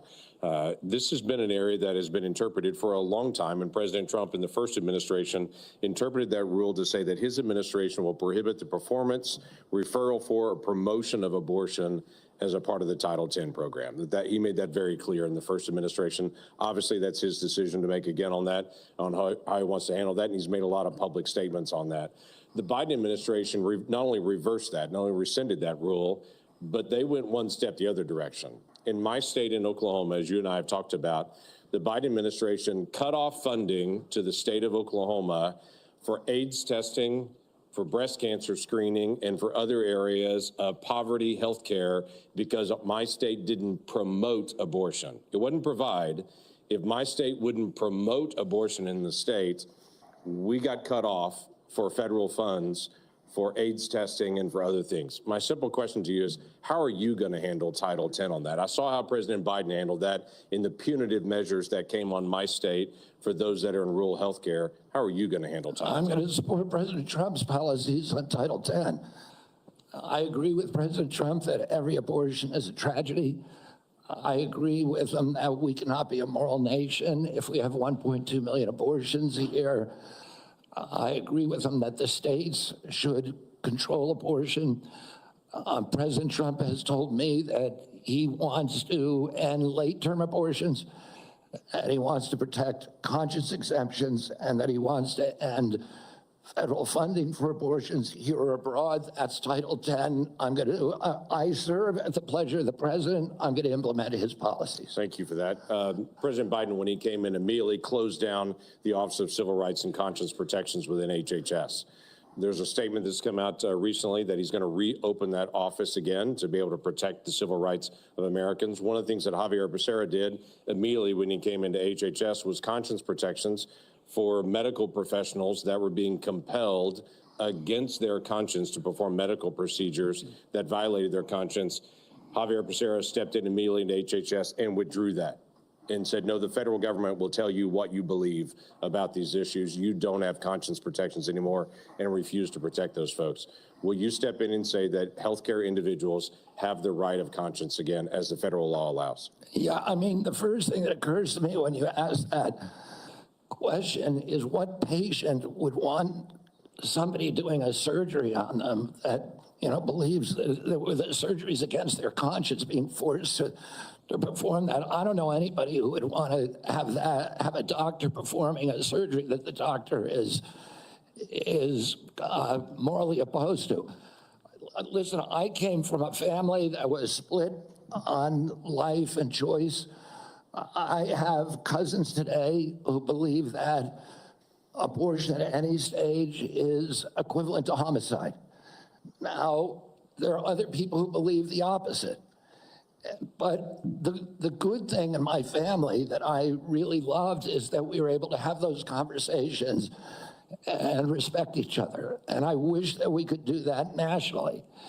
And if forcing somebody to participate in a medical procedure as a provider that they believe is murder does not make any sense to me. We need to welcome diversity in this country. We need to respect diversity, and we need to respect each other when we have different opinions, and not force our opinions on other people. Yeah, thank you for that. The FDA, under the Biden administration, changed the rules for the chemical abortion drug and said you no longer need to see a physician. So if you have an ectopic pregnancy or all kinds of, don't even go anymore to see a physician. But they also changed an area that has been something that's been very particular. You've talked about a lot, and that's transparency.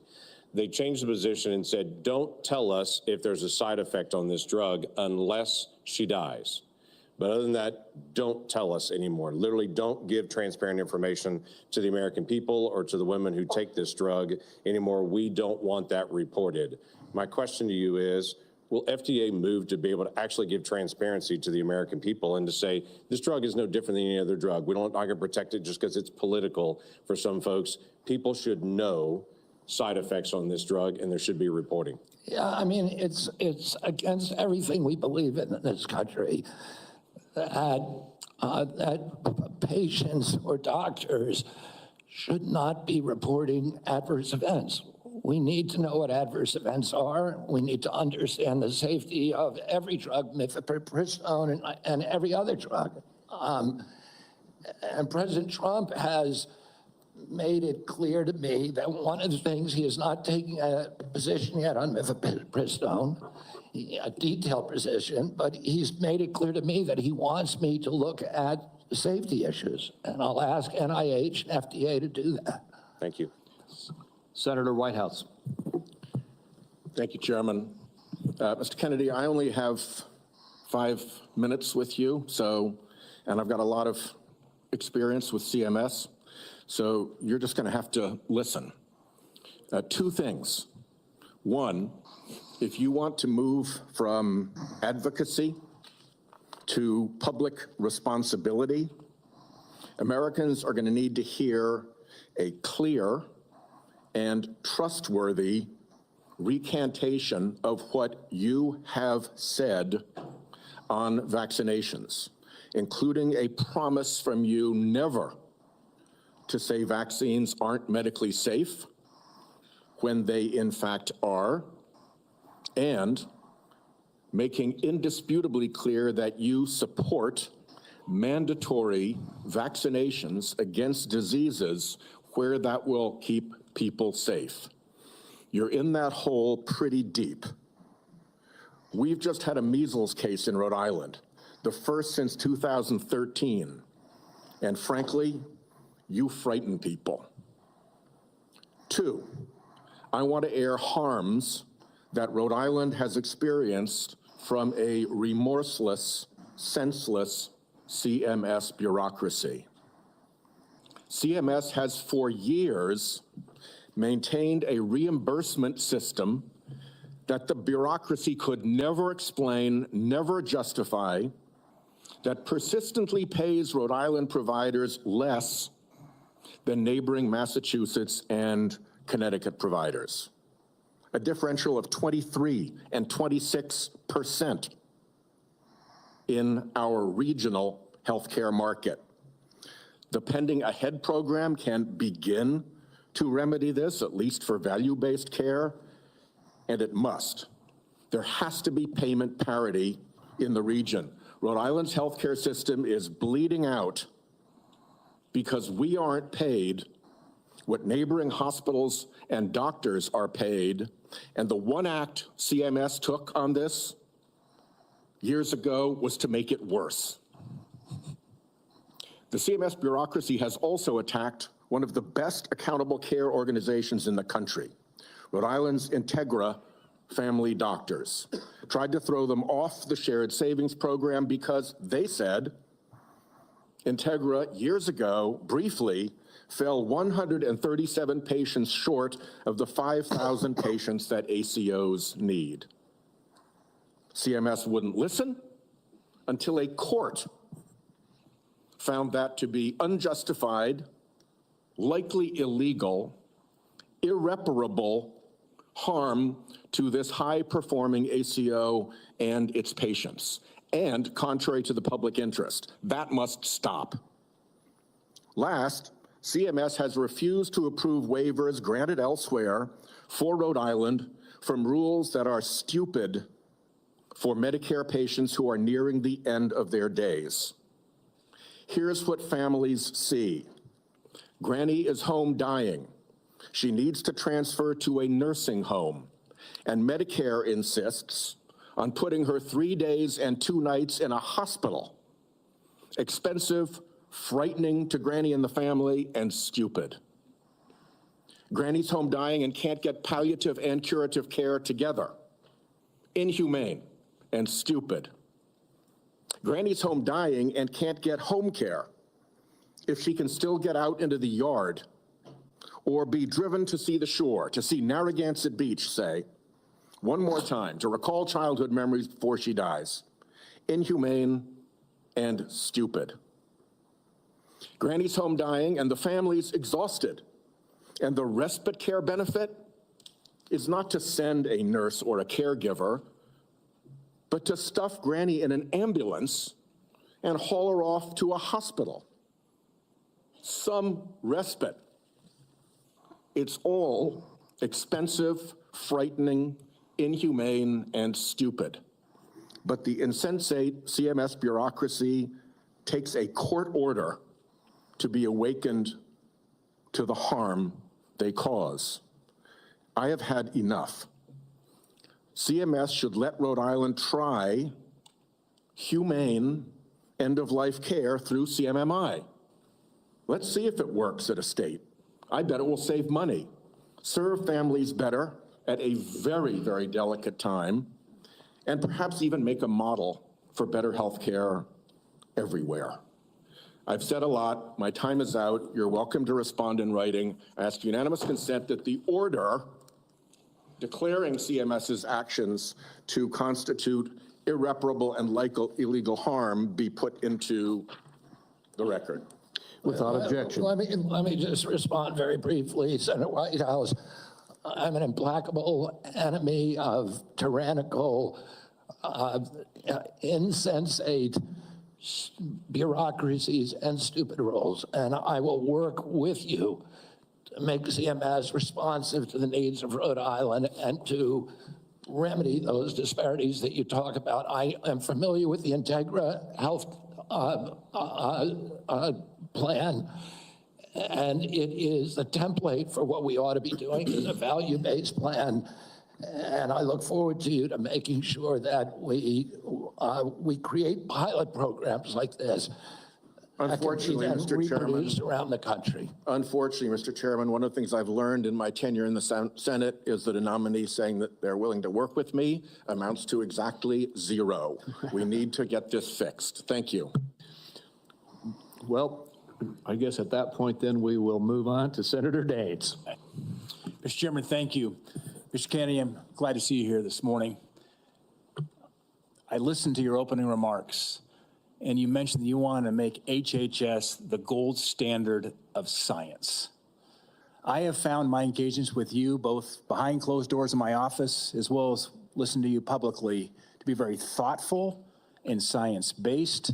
I applaud that. I thank you for that. And I realize this will likely be a very partisan vote on this committee and on the Senate floor. But let the record state there are 3 medical doctors on this side of the dais. I'm a chemical engineer. We believe in science.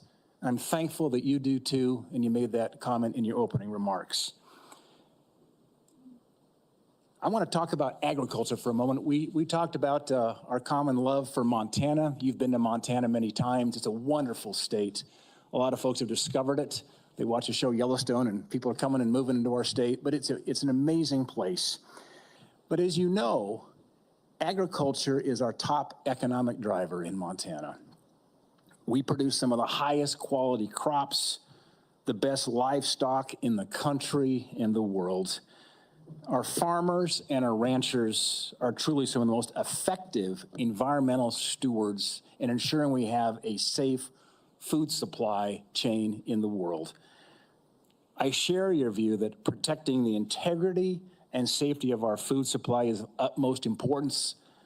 I appreciate the research happening in places like Montana State University to help farmers produce resilient, healthy, and safe crops, as well as their agricultural practices. You mentioned you were a 4-H kid growing up. I think our 4-H kids and our FFA kids are some of the best kids in America.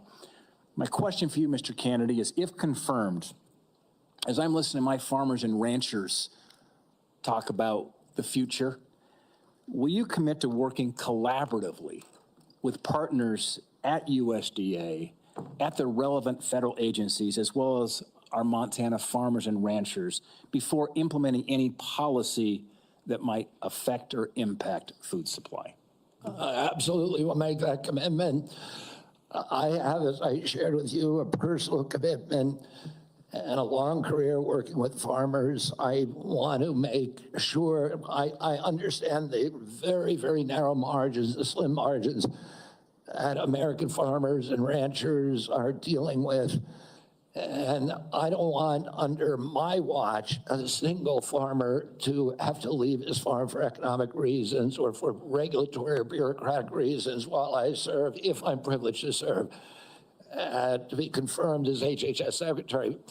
Even more important, President Trump has a very, very strong commitment to farmers. President Trump is probably historically, in modern history, the best farm president in our history. Farm income spiked for the first time in decades under his last administration. He got solid support from farmers across the country. Farm country is Trump country. Farmers across the country supported him during this election.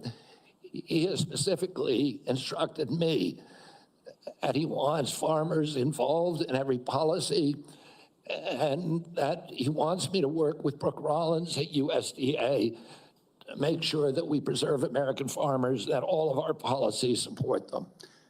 Mr. Kennedy, thank you. And if confirmed, I look forward to having you and Brooke Rollins out to Montana to spend some time with you. You have my commitment to come there anytime, particularly during ski season or hunting season.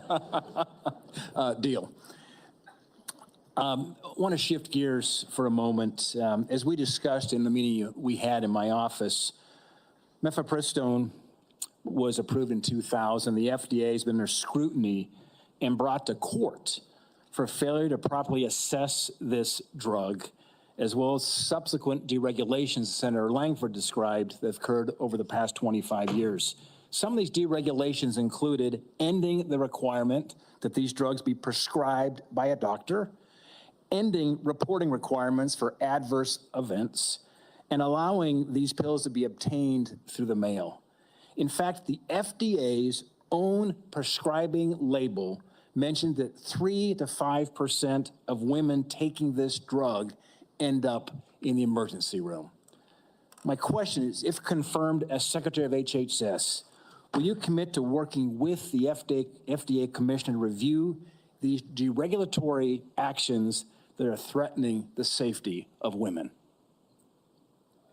I Sorry, Senator.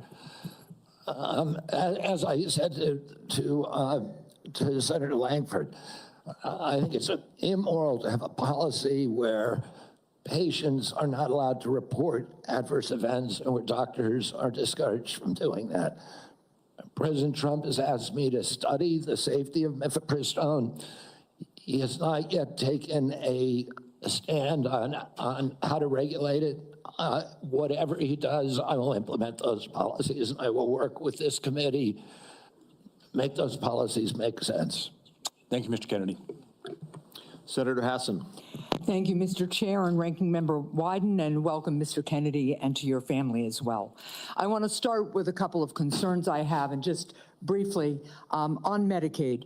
States share in the funding of Medicaid. Millions of disabled children in this country are alive because of Medicaid.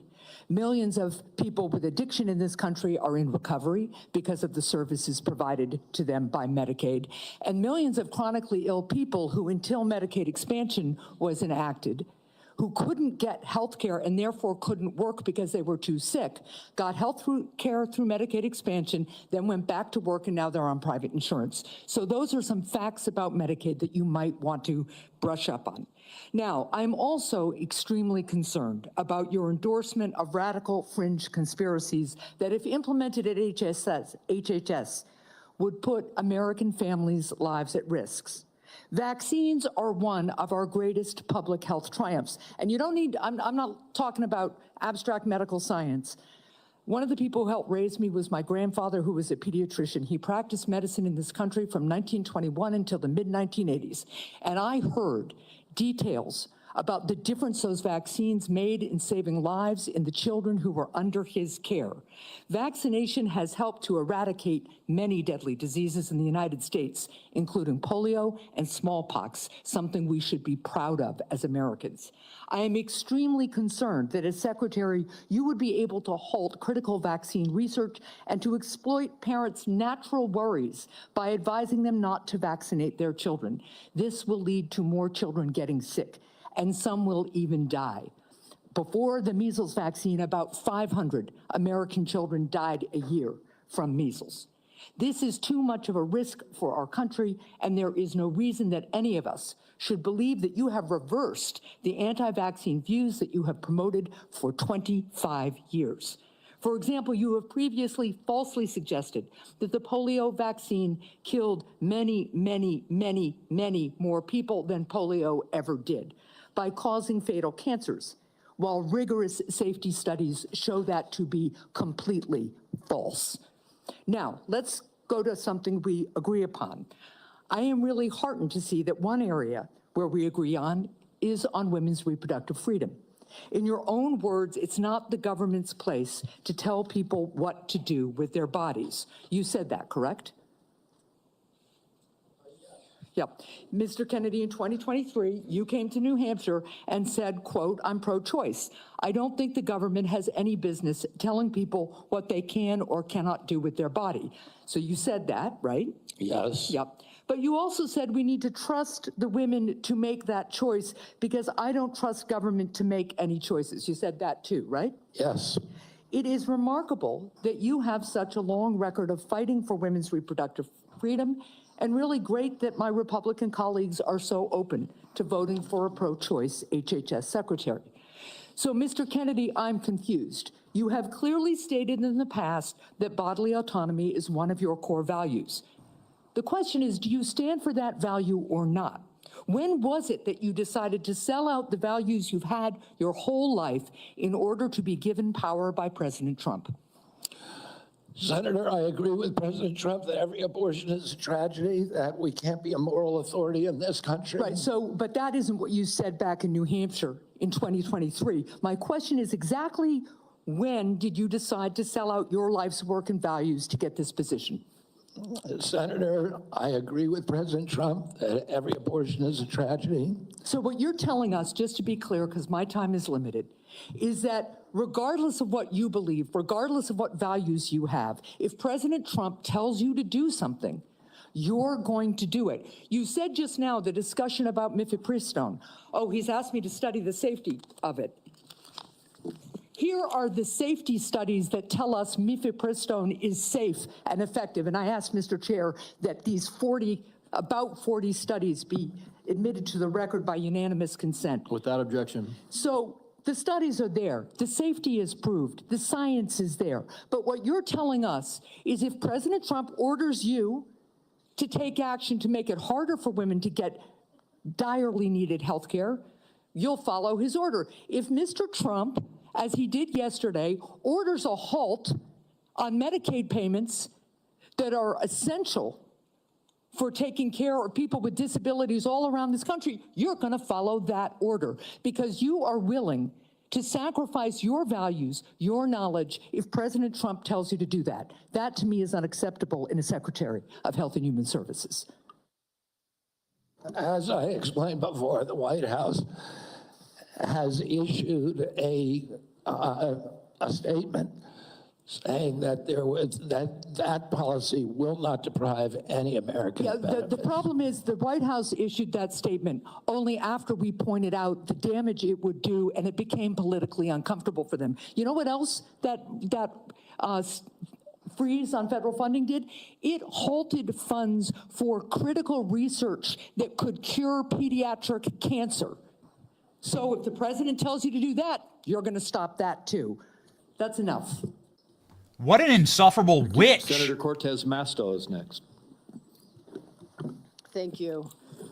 Mr. Kennedy, thank you for coming into my office and having the conversation that we did. I appreciate your passion and your belief, and you've spent years really talking about the issues that matter to you, and I appreciate that.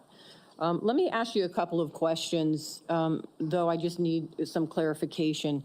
Right now, there's a 40-year-old law that requires hospital ERs accepting payment from Medicare to actually provide emergency care to patients. So let's say a woman experiencing a life-threatening condition like a heart attack goes to the ER.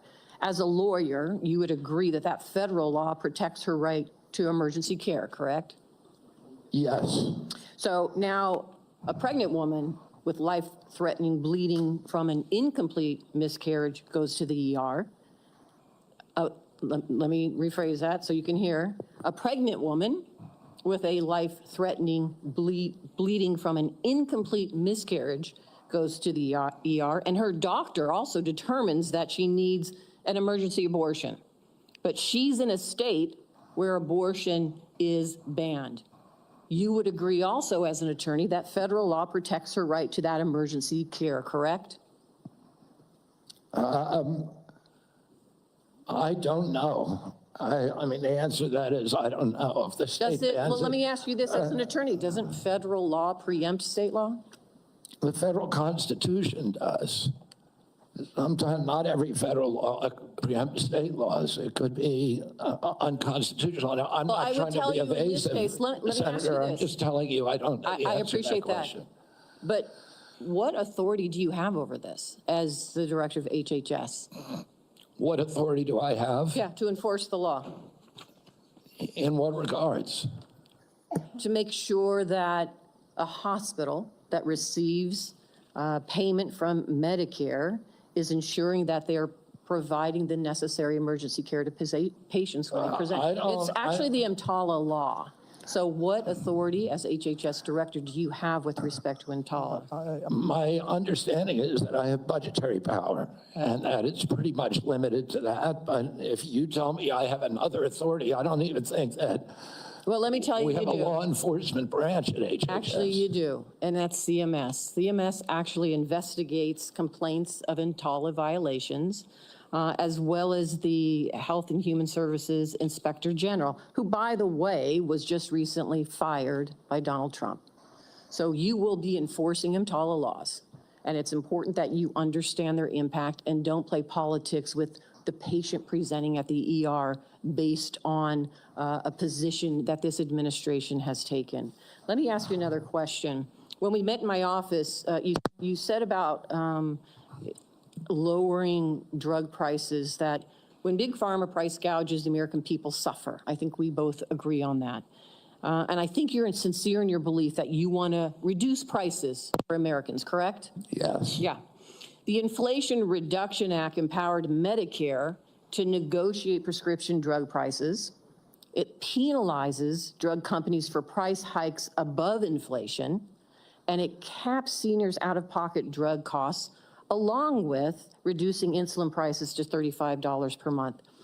But your future boss, Donald Trump, on his first day in office, revoked President Biden's executive order that actually directed the health secretary to examine ways to reduce drug prices and improve access to innovative therapies for the American people. And unfortunately, Republicans in Congress want to repeal the Inflation Reduction Act, which means reversing all of those things that we worked on to lower prices for Americans.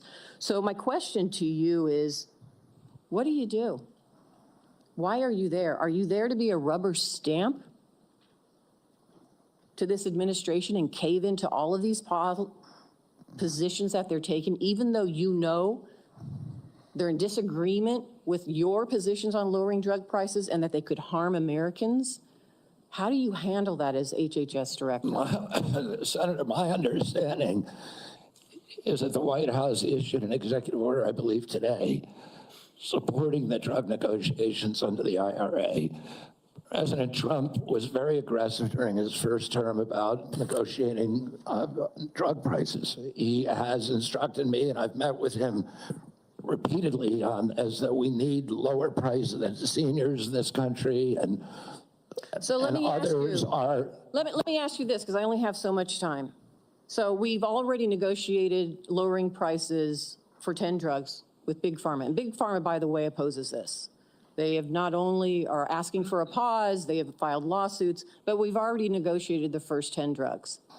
And we want to expand it to the next 10 to 15 that the Biden administration has put forward. Would you agree and continue that path of really mandating that Big Pharma come to the table and negotiate drug prices for Medicare so we can lower those prices for Americans? My understanding is that the executive order that was issued today, which I haven't seen, but I've read a summary. Well, let me ask you this then, because you keep citing the Trump administration and you're just going to follow what they say. Is that what you're doing? You're just a rubber stamp for them in this position? So anybody, so it doesn't matter that you're before us. It could be anybody coming before us as long as they're a rubber stamp for this administration and disregarding your beliefs and what you think. I guess my question to you is, if it really is fundamental to what you believe, how do you live with that? How do you address those issues as you're moving forward, knowing that it's going to harm Americans? Yeah. You want me to answer the question? No, I'm asking you. Okay. President Trump has asked me to end the chronic disease epidemic and make America healthy again. And I'm So in a is that the unique only reason why position. you're at HHS? Is that the only reason why then you're at the HHS to address that one issue? President Trump has asked me because I'm in a unique position to end that. And that is what I'm doing. And if we don't solve that problem, Senator, all of the other disputes we have about who's paying, and whether it's insurance companies, whether it's providers, whether it's HMOs, whether it's patients or families, all of those are moving deck chairs around on the Titanic. Our ship is sinking. Our 60% increase in Medicaid over the past 4 years is the biggest budget line now, and it's growing faster than any other. And no other nation in the world has what we have here. No other nation has a chronic disease. We have the highest chronic disease burden of any country in the world. We had, during COVID, we had 16% of the COVID deaths in a country. We only have 4.2% of the world's population. We had a higher death count than any country in the world. And when CDC was asked why, they said it's because Americans are the sickest people on earth. The average person who died from COVID, American, had 3.8 chronic diseases. This is an existential threat economically, to our military, to our health, to our sense of well-being. And it is a priority for President Trump. And that's why he asked me to run the agency. And if I'm privileged to be confirmed, that's exactly what I'll do. Senator Barrasso. Thanks so much, Mr. Chairman. Mr. Kennedy, thank you for taking time to visit with me in my office prior to today's hearing to talk about a lot of the important issues affecting healthcare in my home state of Wyoming as well as the nation. I appreciate your willingness to serve our country. During our meeting, we discussed the challenges that healthcare providers and patients are facing in rural America.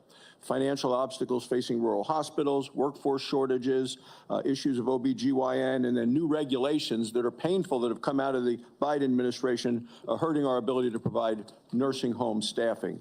So let me start, if I could, with rural hospitals and the closures of hospitals like that.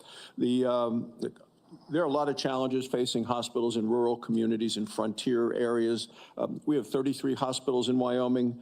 26 are really located in various locations, often hard to get to. Weather impacts them. 6 of the hospitals are at risk of closing. 2 are at immediate risk of closing in the next 2 years. 10 have had to cut available services. And this is a concern of rural hospitals in both Republican and Democrat states, either way, bipartisan. Critical that the workforce challenges, financial challenges that we're facing are addressed. Can you commit to working with us on a plan to address the critical nationwide issue of rural health care? Yes, yes, Senator. And I would say that during my visits, I visited almost 60 senators so far. And the most common unifying, I would say, issue among both Democrats and Republicans, there were 2. One was PBM reform, and the other is rural hospitals. And, you know, our nation made a commitment over 100 years ago to put up a hospital within 30 miles of every American. We generally succeeded in doing that. It's absolutely critical. It's life-saving. And rural hospitals are closing at an extraordinary rate right now. They not only provide important health care for the localities, but also they're economic drivers for localities all over this country. President Trump is determined to end the hemorrhage of rural hospitals, and he's asked me to do that through use of AI, through telemedicine, which these are innovations that I saw the other day. A Cleveland clinic has developed an AI nurse that you cannot distinguish from a human being, that has diagnostics as good as any doctor. And we can provide concierge care to every American in this country, even those, the remote parts of Wyoming, Montana, Alaska, et cetera. We also have opportunities at HRSA and at the GME to finally live up to GME's mission of providing personnel to rural hospitals. And I intend to use all of my power, because I've seen the priority that is given by both Democrats and Republicans on this committee. I intend to make that a priority if I'm privileged to be confirmed. Well, I appreciate it, because often with financial strains on a local hospital, one of the common services to be cut in rural hospitals and maternity services. So now we have women in Wyoming having to drive over 100 miles to access care. 13 counties in Wyoming don't have access to OB. And we're talking counties larger than the states of Vermont, New Hampshire, Rhode Island, Connecticut, New Jersey, Delaware, counties larger than those whole states. So will you commit to working with my office to find solutions to help address these specific maternal health challenges in rural America? Yes, Senator, I look forward to it. Another issue we specifically spoke about with this harmful Biden administration rule that have really been bad for our rural nursing homes. And it's a rule that would triple the registered nurse requirements in nursing homes. This is going to lead, there just aren't enough registered nurses in our state to be able to comply with this. This would lead to nursing home closures across our state. Will you commit to working with me to fix this serious problem that it was a result of a rule that came out by the Biden administration, who clearly doesn't understand rural America? Yes, Senator, I think the rule was well-intentioned, but as you've said, and I've heard from many rural senators, it will be a disaster for their states. Some of the nursing homes, these are staffing rules that require 24-hour staffing by medical professionals. Some of the nursing homes in rural areas simply do not have the available personnel or the economics to be able to do that. It will mean the closure of nursing homes in rural areas across our country, which means the parents, elderly parent, will be moved a great distance from the local community and their family. And we know that the single greatest driver of high quality nursing home care is the involvement, the proximity of family members. When you move that nursing facility away from the community where the kids live, you're going to get much worse care. So the intention, although it was noble, was in reality, for rural areas at least, it is going to be a disaster. Thank you. Thank you, Mr. Chairman. Thank you. Senator Johnson. Mr. Kennedy, welcome. Thank you for being here. Thank you for your decades-long advocacy for a clean environment, for children's health. I can't say as I'm surprised by the hostility on the other side. I'm highly disappointed in it. I don't know if you remember when you called me up and you were contemplating setting your political differences aside, joining forces with President Trump on an area of agreement, addressing chronic illness, trying to find the root cause of all these problems facing this nation. And my first response was, Bobby, this is an answer to my prayers. We need to get to the answers of this, but even more, we need to heal and unify this divided nation. I'm not necessarily the most optimistic guy because we've got enormous challenges facing this nation, but I thought, wow, here's somebody from the left, somebody I don't agree with on many issues politically, coming together with President Trump and focusing on an area of agreement, something that the American people desperately want. Finding out the answers. What has caused autism? What is causing chronic illness? Ms. Kennedy, I think I've come to know what's in your heart. I think I know the personal and political price you've paid for this decision. I want to say publicly, I thank you for that. I truly appreciate what you're doing here. Can't we come together as a nation and do this? Can we do? Aren't you getting tired of this? I'm getting tired of this. So again, Mr. Kennedy, I need to enter in the record. These are just 11 letters of support signed by 63,000 people, thousands of doctors. From the American Association of American Physicians and Surgeons, Independent Medical Alliance, the North Carolina Physicians and Freedom Group, Governor Jeff Landry from Louisiana. These are Americans, nonpartisan. A lot of these people, I know because I've advocated with you. A lot of them are Democrats. They put their political differences aside. So, Mr. Chairman, I'd like to enter this in the record. Without objection. I also do want to, Mr. Kennedy, as long as I have you here, I've written over 70 oversight letters to the federal health agencies under the Biden administration. I've virtually gotten squat out of them, okay? What I get is we get, for example, 50 pages of Anthony Fauci's emails redacted. Oh, by the way, the latest one was 17 pages. Instead of issuing a health alert on the myocarditis they knew was impacting young men early in 2021, instead of issuing an alert on the Health Alert Network, they developed 17 pages of talking points. This was given to the public under a FOIA request. They had to go to court.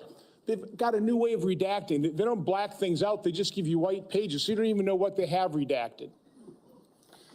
So again, I've issued a subpoena now to cover the information I've requested in 70 oversight letters. My question to you is, as Secretary of HHS, will you honor these requests from Congress, and will you make HHS transparent? Yeah, my approach to HHS, as I said before, Senator, is radical transparency. Democrats and Republicans ought to be able to come in and get information that was generated at taxpayer expense, that is owned by the American taxpayer. They shouldn't get redacted documents. Public health agencies should be transparent.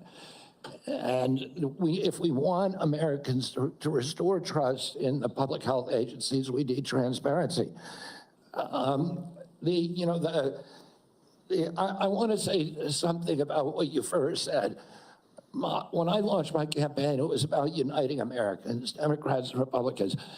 There's no issue that unites us more than this chronic health epidemic. There's no such thing as Republican children or Democratic children. These are our kids. 66% of them are damaged. I know what a healthy kid looks like because I had so many of them in my family. I didn't know anybody with a food allergy growing up, peanut allergy. Why do 5 of my kids have allergies? Why are we seeing these explosions in diabetes, rheumatoid arthritis, neurological diseases, depression, all of these things that are related to toxics in the environment? Why can't we just agree with each other to put differences about so many issues, intractable issues aside, and say, we're going to end this? I don't think anybody is going to be able to do this like I have because of my peculiar experience, because I've litigated against these agencies. When you litigate against them, you get a PhD in corporate capture and how to unravel it. I've written 6 books about these agencies. I know a lot about them and I know how to fix it. And there's nobody who will fix it the way that I do because I'm not scared of vested interests. I don't care. I'm not here because I want a position or a job. I have a very good life and a happy family. This is something I don't need. I want to do this because we're going to fix it. And the other thing is we are attracting now a caliber of people to HHS like never before in history. And they're entrepreneurs, they're disruptors, they're innovators of immense talent that are walking away, many of them from growing concerns. They're not coming there for position. They're coming there because they want to save our country. And they're from across the political spectrum. And all these Democrats are opposed to me for partisan issues. They used to be my friends, agreed with me on all the environmental issues that I've been working on for my whole career. Now they're against me because anything that President Trump does, any decision he makes, has to be lampooned, derided, discredited, marginalized, vilified. We need to move on. Senator Warren. Thank you, Mr. Chairman. So, Mr. Kennedy, I want to start with something that I think you and I agree on, and that is that Big Pharma has too much power in Washington. You said that President Trump asked you to, quote, clean up corruption and conflicts. Sounds great. You've said that you will, quote, slam shut the revolving door between government agencies and the companies they regulate. That also sounds great. So here's an easy question. Will you commit that when you leave this job, you will not accept compensation from a drug company, a medical device company, a hospital system, or a health insurer for at least 4 years, including as a lobbyist or a board member? Can you just repeat the last part of the question? Can I commit You're to not going to take money from drug companies in any way, shape, or form. Who? Me? Yes, you. Oh. Yeah, I'm happy to commit to that. Okay, good. That's what I figured. I said it's an easy question to start with. And I think you're right on this question. I don't think any of them want to give me money, by the way. Let's keep going. You're right because to say yes, because every American has the right to know that every decision you make as our #1 health officer is to help them and not to make money for yourself in the future. So I want to talk more about money. I'm looking at your paperwork right now. In the past 2 years, you've raked in $2.5 million from a law firm called Wisner Baum. you go online, you do commercials to encourage people to sign up with Wisnerbaum to join lawsuits against vaccine makers. And for everyone who signs up, you personally get paid. And if they win their case, you get 10% of what they win. So if you bring in somebody who gets $10 million, you walk away with $1 million. Now, you just said that you want the American people to know you can't be bought. Your decisions won't depend on how much money you could make in the future. You won't go to work for a drug company after you leave HHS. But you and I both know there's another way to make money. So, Mr. Kennedy, will you also agree that you won't take any compensation from any lawsuits against drug companies while you are secretary and for 4 years afterwards? Well, I'll certainly commit to that while I'm secretary. But I do want to clarify something because you're making me sound like a shill. I put together that case. I did the Science Day presentation to the judge on that case to get it into court, the Daubert hearing. Mr. Kennedy, it's just a really simple question. You've taken in $2.5 million. I want to know if you will commit right now that not only will you not go to work for drug companies, you won't go to work suing the drug companies and taking your rake out of that while you're a secretary and for 4 years after. It's just... I'll commit to not taking any fees from drug companies while I'm secretary. No. I'm asking about fees from suing drug companies. Will you agree not to do that? You're asking me to not sue drug companies, no, and I'm not going to agree to that, Senator. Senator. Drug companies as much as you want. I'm not going to agree to not sue drug companies or anybody. So let's do a quick count here of how, as Secretary of HHS, if you get confirmed, you could influence every one of those lawsuits. Well, let me start the list. You could publish your anti-vaccine conspiracies, but this time on U.S. government letterhead, something a jury might be impressed by. You could appoint people to the CDC vaccine panel who share your anti-vax views and let them do your dirty work. You could tell the CDC vaccine panel to remove a particular vaccine from the vaccine schedule. You could remove vaccines from special compensation programs, which would open up manufacturers to mass torts. You could make more injuries eligible for compensation even if there is no causal evidence. You could change vaccine court processes to make it easier to bring junk lawsuits. You could turn over FDA data to your friends at the law firm, and they could use it however it benefited them. You could change vaccine labeling. You could change vaccine information rules. You could change which claims are compensated in the vaccine injury compensation program. There's a lot of ways that you can influence those future lawsuits and pending lawsuits while you are Secretary of HHS. And I'm asking you to commit right now that you will not take a financial stake in every one of those lawsuits so that what you do as secretary will also benefit you financially down the line. I'll comply with all the ethical guidelines. That's not the question. You and I, you have said You're asking me, Senator, you're asking me not to sue vaccine pharmaceutical companies. Yeah, you are. That's exactly what you're doing. No. Look, no one should be fooled here. As Secretary of HHS, Robert Kennedy will have the power to undercut vaccines and vaccine manufacturing across our country. And for all of his talk about follow the science and his promise that he won't interfere with those of us who want to vaccinate his kids, the bottom line is the same.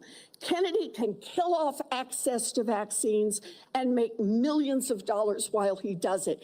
Kids might die, but Robert Kennedy can keep cashing in. Senator, I support vaccines. I support the childhood schedule. I will do that. The only thing I want is good science, and that's it.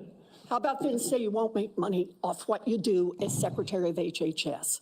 Before we go to Senator Tillis, I think would be important for me to make it very clear that Mr. Kennedy has gone through the same Office of Government Ethics process as every single other nominee in the Finance Committee this year and in previous administrations. In addition to listing his assets, including the items that you've identified, he has signed an ethics letter that has been reviewed by the Office of Government Ethics concerning any possible conflict in light of its functions and the nominee's proposed duties. And we have a letter from the Office of Government Ethics that he hasn't complied completely with all applicable laws and regulations governing conflicts of interest. Mr. Chairman, point of information here.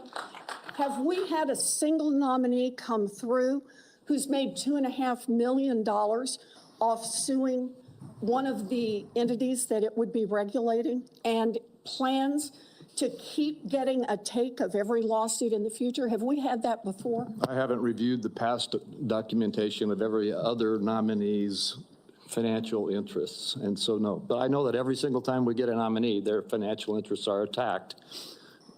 That's why we have the Office of Government Ethics. That's why they've reviewed everything that's in his record, and that's why he has even, I think, and I don't know that I want to ask him to get into it, but he has listed his assets and has gone through a discussion of the responsibilities under our ethics laws and is complied with all of those requirements. Senator Tillis. Thank you, Mr. Chairman. Mr. Kennedy, how's your morning going? So far, so good. Good.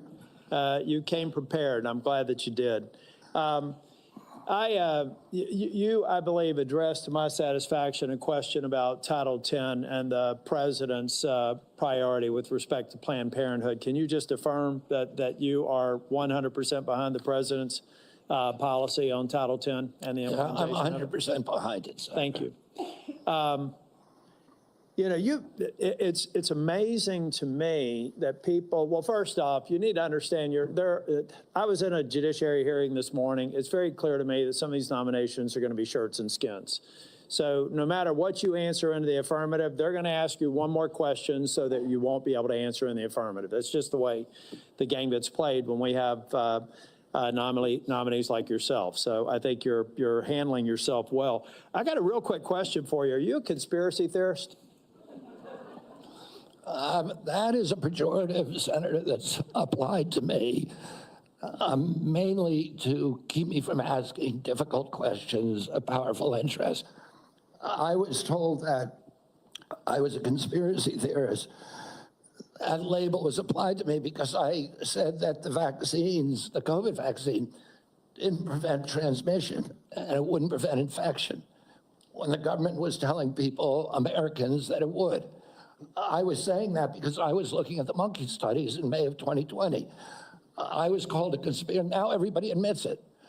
I was called a conspiracy theorist because I said red dye caused cancer. And now FDA has acknowledged that and banned it. I was called a conspiracy theorist because I said fluoride lowered IQ. Last week, JAMA published a meta-review of 87 studies saying that there's a direct inverse correlation between IQ loss. All right, so I'm going to assume I could go on for about a week. So is there any one of them that you can say, you got me? That really was a conspiracy theory, or are you in a position to submit for the record? I think it'd just be helpful for every one of these narratives for you to submit that maybe for the record. You said something about SNAP lunch. I was in the State House in North Carolina before I came here, and anytime I'd go visit an elementary school, the first thing I would do is go to the trash cans in the cafeteria. And what we have now are kids that are not eating the food because the dictates of the federal government have made it something that they don't want. But they say, well, it's a healthy alternative. It has processed materials in it, and it's not particularly attractive to them. So they throw it away. Trash cans full of food that these kids didn't eat. So then what do? They go eat snacks, or they go eat or they drink a sugared drink. The SNAP program, everything you've said about the SNAP program, I agree with. I think that we should be very, very strict about that, and it's going to make some people uncomfortable in the food manufacturing segment. Produce healthy foods that we can put in the SNAP program. That's the way to address it. But we also need to look at the school health program. I was PTA president 21, 22 years ago at my daughter's high school, and I feel like we've got these kids that need help. We've got to guide them through a process. Many of them are probably on Medicaid, and Medicaid's failing them. Everybody here says Medicaid is sacrosanct. Nobody's admitted that Medicaid is not producing positive health outcomes. Is that your problem in Medicaid right now, the program or the outcomes? Is the outcomes. We're spending $900 billion, and our people are getting sicker every single year. Yeah, so anybody and President Trump wants people to have it, Americans to have high-quality insurance. Anybody who's building a case for the status quo of Medicaid is by extension saying that they're happy with the outcomes. I think it's unacceptable. I do have a question for you on Project Warp Speed. We supported the CARES Act. We had 97 people in the U.S. Senate vote for it. Everybody here. There's only one member of Congress that voted against it, I believe. And Project Warp Speed had CDC, FDA, NIH, and BARDA very much in the mix. Now, some people think that you're going to come in here and insert yourself into those agencies in a way that's never been done before. Let's say that they're a part of a future Project Warp Speed. Is it your intent to go in and do something that's never been done before, based on my staff's research, and insert yourself in a discussion that the scientists are dealing with in those different agencies? No, Senator. What I want to do is, I'm not a scientist. I want to empower scientists. I want to make sure that science is unobstructed by vested or economic interests.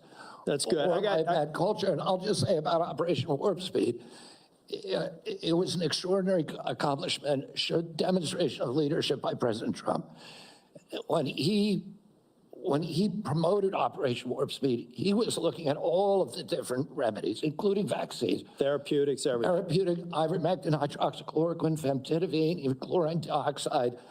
And he was not looking at shutting down our country for the year, forcing people to wear masks for a year, forcing all social distancing that did not have any scientific basis, which Dr. Fauci has now acknowledged. He said, we took it out of thin air.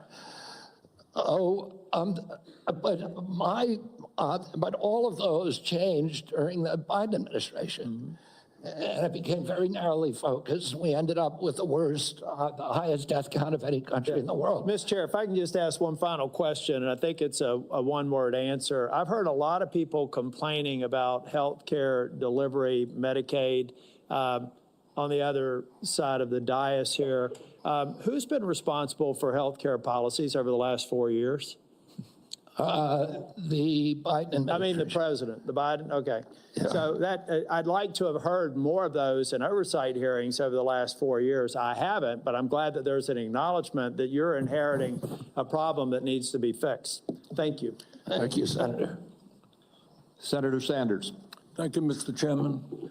Mr. Kennedy, thanks for being with us. I very much like the slogan that you coined, Make America Healthy Again. And I strongly agree with that effort.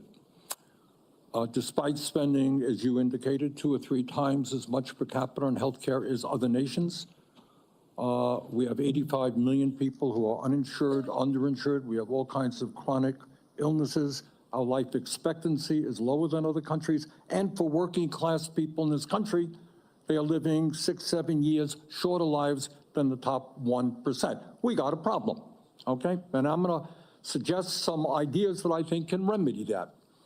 Last year, the insurance industry in this country made over $70 billion, while at the same time, 85 million Americans are uninsured or underinsured. Do you agree with me that the United States should join every other major country on earth and guarantee health care to all people as a human right? Yes? No? Senator, I can't give you a yes or no answer to that question. Health care a human right? Is health care a human right? In the way that free speech is a human right. Yeah. I would say it's different because if with free speech doesn't cost anybody anything, but in healthcare, if you smoke cigarettes for 20 years and you get cancer, you are now taking from the pool. And so are you guaranteed the same right, or is there also a duty? I'm sorry, I'd love to talk for an hour with you. We got a few minutes left here. All right, every other country on earth says healthcare, whether you're poor or rich, young or old, is a human right. I'm not hearing you say that. All right, you've talked about the drug companies, and maybe we agree on this one. As you all know, despite the drug companies making over $100 billion in profits, paying CEOs outrageous compensation packages, we in some cases pay 10 times more for the same drug. Will you support legislation that I will introduce which says that in America we should not be paying a nickel more for prescription drugs than people around the rest of the world? Yes, no? To equalize it? Not to equalize it, that we should not be paying more than other countries for the same damn drug. President Trump has asked me, in fact, I had a meeting with President Trump a week ago where we showed him the charts. He knows the charts. We're paying 10 times more from Europe. That's right. And are you going to commit to us that you will end that absurdity? I think in principle we can. We should end that disparity. Good. Okay. That's great. All right. I happen to believe that climate change is real, it's an existential threat, and it is a healthcare issue. Donald Trump thinks that it is a hoax originating in China. Question is, in your judgment, is climate change a hoax or is it real, causing devastating problems? President Trump and I, from the beginning, from our first meeting, agreed to disagree on that issue. I believe climate change is existential. My job is to make Americans healthy again. All right, you believe that, you disagree with Trump, you don't think climate change is a hoax, is what I'm hearing. My job here is to I'll just ask you that, Mr. Kennedy, not a trick question. I answered a question, Senator Sanders. Okay, you disagree with the president on that? I answered your question. Okay. I'm going to pick up on a point that Senator Hassan made. Look, there is no question that abortion is a divisive issue in this country. I would say a majority of the people are pro-choice. There's a strong minority who are pro-life. A year and a half ago, you went to New Hampshire, running for president, gave a speech, and you talked about government should not tell a woman what she can do with her own body. That's her choice. Now, I think everybody on that side is pro-life. I think everybody here is pro-choice. I have never seen any major politician flip on that issue quite as quickly as you did when Trump asked you to become HHS secretary. Tell me why you think people should have confidence in your consistency and in your word when you really made a major U-turn on an issue of that importance in such a short time. Senator, I believe, and I've always believed, that every abortion is a tragedy. But you told the people of New Hampshire that it was their right. All right, let me do a last question here because I'm running out of time. I think the gist of what you're trying to say today is you're really pro-vaccine, you want to ask questions. You have started a group called the Children's Health Defense. You're the originator. Right now, as I understand it, on their website, they are selling what's called onesies. These are little things, clothing for babies. One of them is titled Unvaxxed, Unafraid. Next one, and they're sold for $26 a piece, by the way. Next one is No Vax, No Problem. Now, you're coming before this committee and you say you're pro-vaccine. Just want to ask some questions. And yet your organization is making money selling a child's product to parents for $26, which casts fundamental doubt on the usefulness of vaccines. Can you tell us now that you will, now that you are pro-vaccine, that you're going to have your organization take these products off the market? Senator, I have no power over that organization. I'm not part of it. I resigned from the board. Yeah, that was just a few months ago. You founded that You certainly have power. You can make that call. Are you supportive of this? I've had nothing to do with Are you leadership. supportive of these onesies? I'm supportive of vaccines. Are you supportive of this clothing, which is militantly anti-vaccine? I am supportive of vaccines. I will. I want good science, and I want to protect. But you will not tell the organization you founded not to continue selling that product. Thank you, Mr. Chairman. Senator Blackburn. Thank you so much, Mr. Chairman, and thank you so much for being with us today. And I have no doubt that you will be confirmed and you are going to do such a solid job for the people of this country.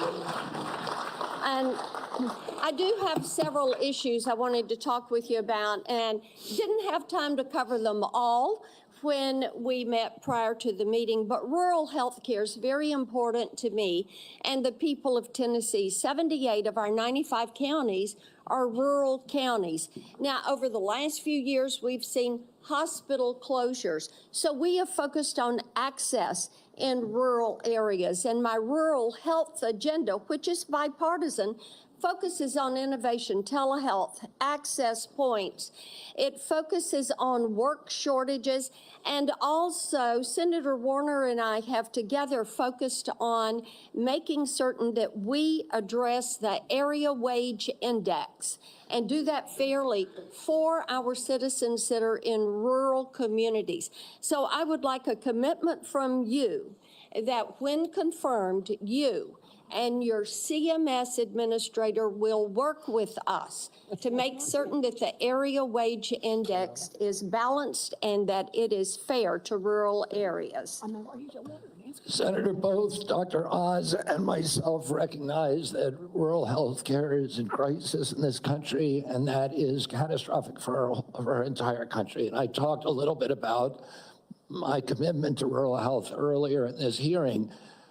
The regional price points, as you know, are set by Congress and not by HHS. I will certainly, and I know Dr. Oz will certainly work with you to make them sensible. We look forward to that. Also, you and I, before you came forward as the secretary, the nominee, we had talked in years past about over-medicating youth and concerns over that. And I was looking at a report from TennCare, which is our Medicaid program in Tennessee. And I was concerned when I saw a number that TennCare had spent $90 million in 2024 alone on ADHD. This was 417,000 of our children. And $90 million, to me, that is heartbreaking, what is happening there. So how will you prioritize oversight of prescribing practices while promoting alternative solutions such as counseling, behavioral therapies, community-based interventions for our youth? Exactly, and that's the solution. 15% of American youth are now on Adderall or some other ADHD medication. Even higher percentages are on SSRIs and benzos. We are not just over-medicating our children, we're over-medicating our entire population. Half the pharmaceutical drugs on Earth are now sold here. 70% of the profits from pharmaceutical companies are from the United States, even though we only have 4.2% of the world's population. Not only that, but a recent study by Cochrane Collaboration founder Peter Ghosh found that pharmaceutical drugs are the third largest cause of death in our country after heart attacks and cancers. Oh, they're not making us healthier. We need community health initiatives. We need access to treatment. We need exercise. We need better food. Okay, let me talk to you about one of those access points in treatment. And this highlights a problem we have in the federal Medicaid law. Since Medicaid's enactment, states have been prohibited from using Medicaid funds for care provided by institutions for mental disease. We refer to them as IMDs. These are psychiatric hospitals, residential treatment facilities with more than 16 beds. This is a discriminatory exclusion, and it denies payment for medically necessary care based on the illness that is being treated, and it has perpetuated unequal coverage in mental health care. So if you're confirmed, when you're confirmed, will you commit to working with me on repealing this discriminatory exclusion and ensuring equal access to mental health care for Medicaid beneficiaries? Yes, Senator. Thank you so much. I've got a question on PBM reform, one on artificial intelligence in healthcare. In the interest of time, I will yield back. I look forward to seeing you help make us healthy again. Thank you, Senator.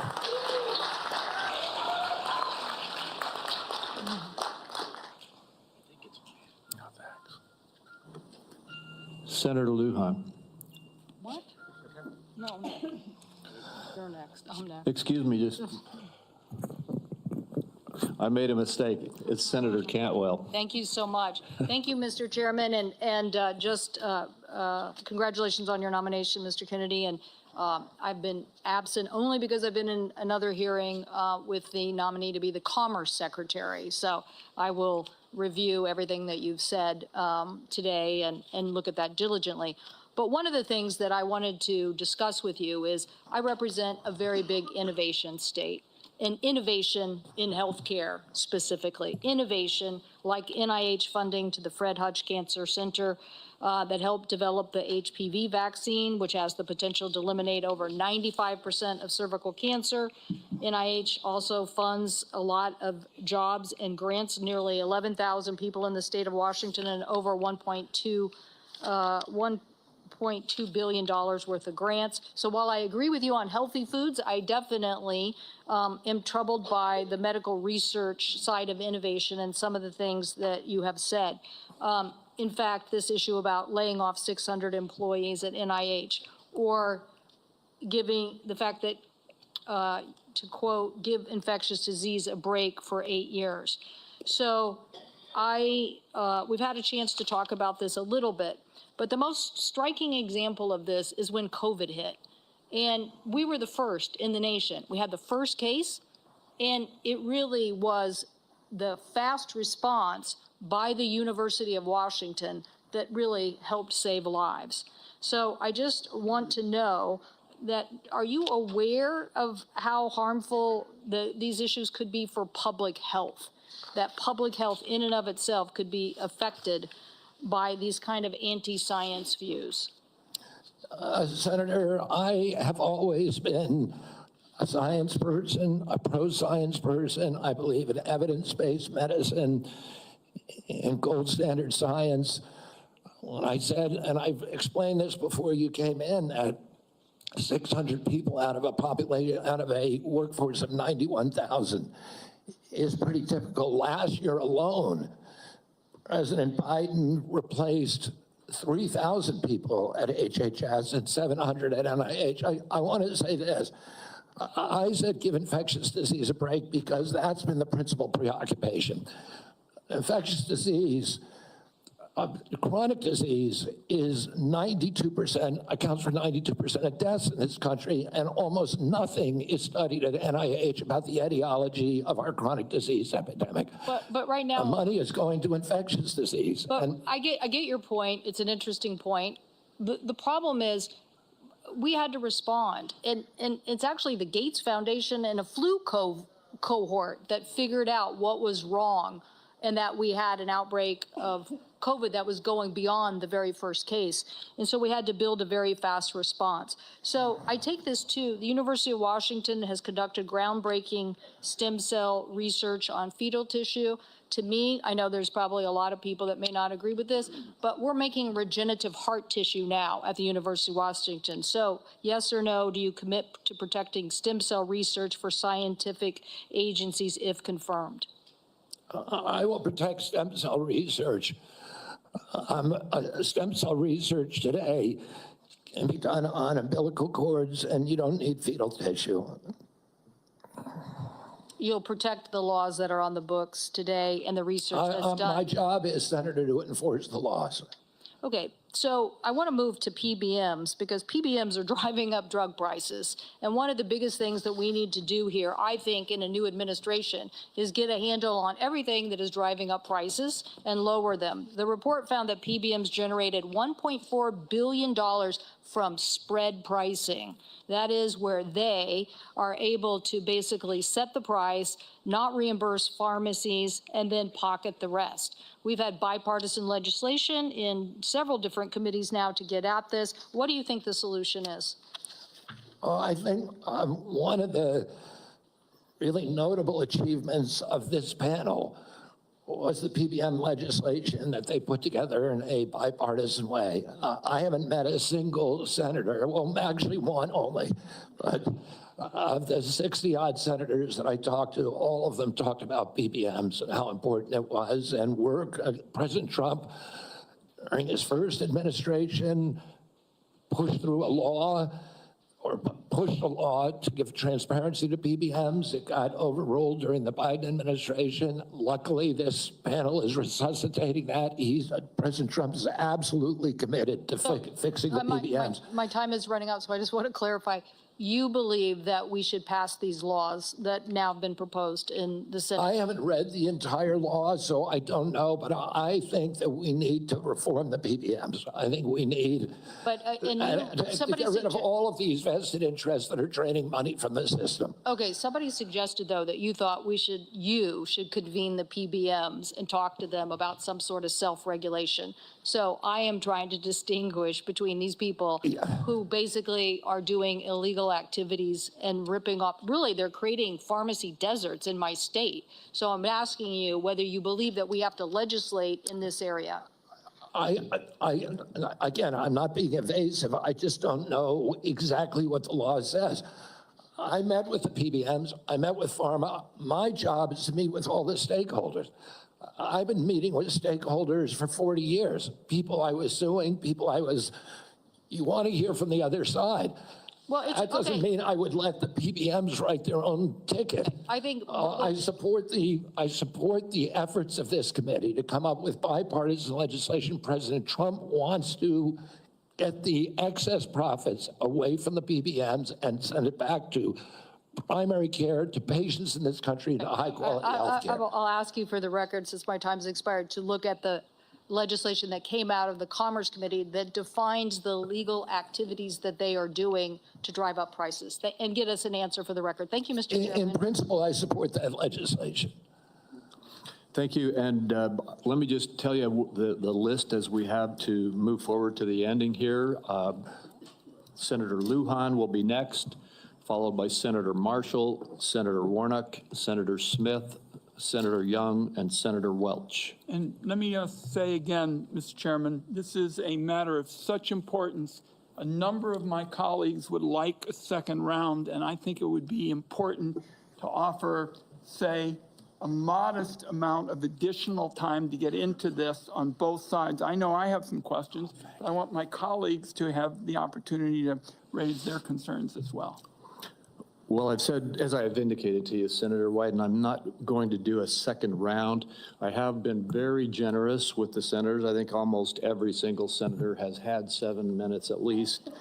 And I will give you a second, as is our practice between the two of us. I'll then divide my time up with my colleagues. Okay, you are welcome to do that. Thank you. Senator Lujan. Thank you, Mr. Chairman. Mr. Kennedy, when we met, you stated to me that it is not your goal to take away programs that work for Americans. Do you stand by that statement? Yes, Senator. Mr. Kennedy, do you know how many Americans rely on Medicaid? It's about 72 million plus the 7 million kids who are on chips. Appreciate that, 72 million. Yes or no, is it important that expectant mothers and newborns have access to health coverage? Is it important that expectant mothers and newborns have access to health coverage? Absolutely, Senator. Mr. Kennedy, do you know how many babies born in this country are covered through Medicaid? I would guess I don't know the answer. I would guess about 30 million. I have it, Mr. Kennedy. About 41% of 1.4 million babies births are financed by Medicaid, according to the National Center for Health Statistics. Yes or no, do you believe that Medicaid is a critical program? I believe that Medicaid is a critical program, but that it's not working as well as it ought to be. And President Trump has asked me to make it work better, that most Americans are not happy with it. The premiums are too high, the deductibles are too high, and everybody's getting sicker. Too much money is going to the insurance industry. I have a series of yes or no questions. They're pretty simple. Because you heard we're not going to get a second round of questions, I ask for your indulgence to be able to get through them yes or no. In New Mexico, as you know, Medicaid is often measured state by state. It might surprise you if you look at some of those surveys. In New Mexico, the response was 90% of New Mexicans on Medicaid report satisfaction getting care, 80% getting specialist care, 85% getting urgent care, 95% ease of filings out of focus.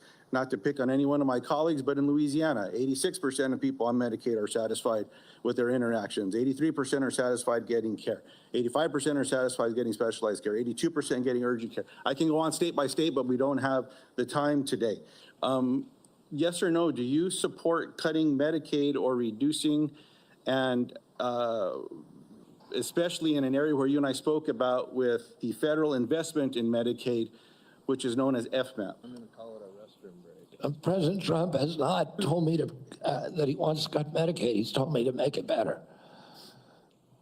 Do you support cutting, yes or no?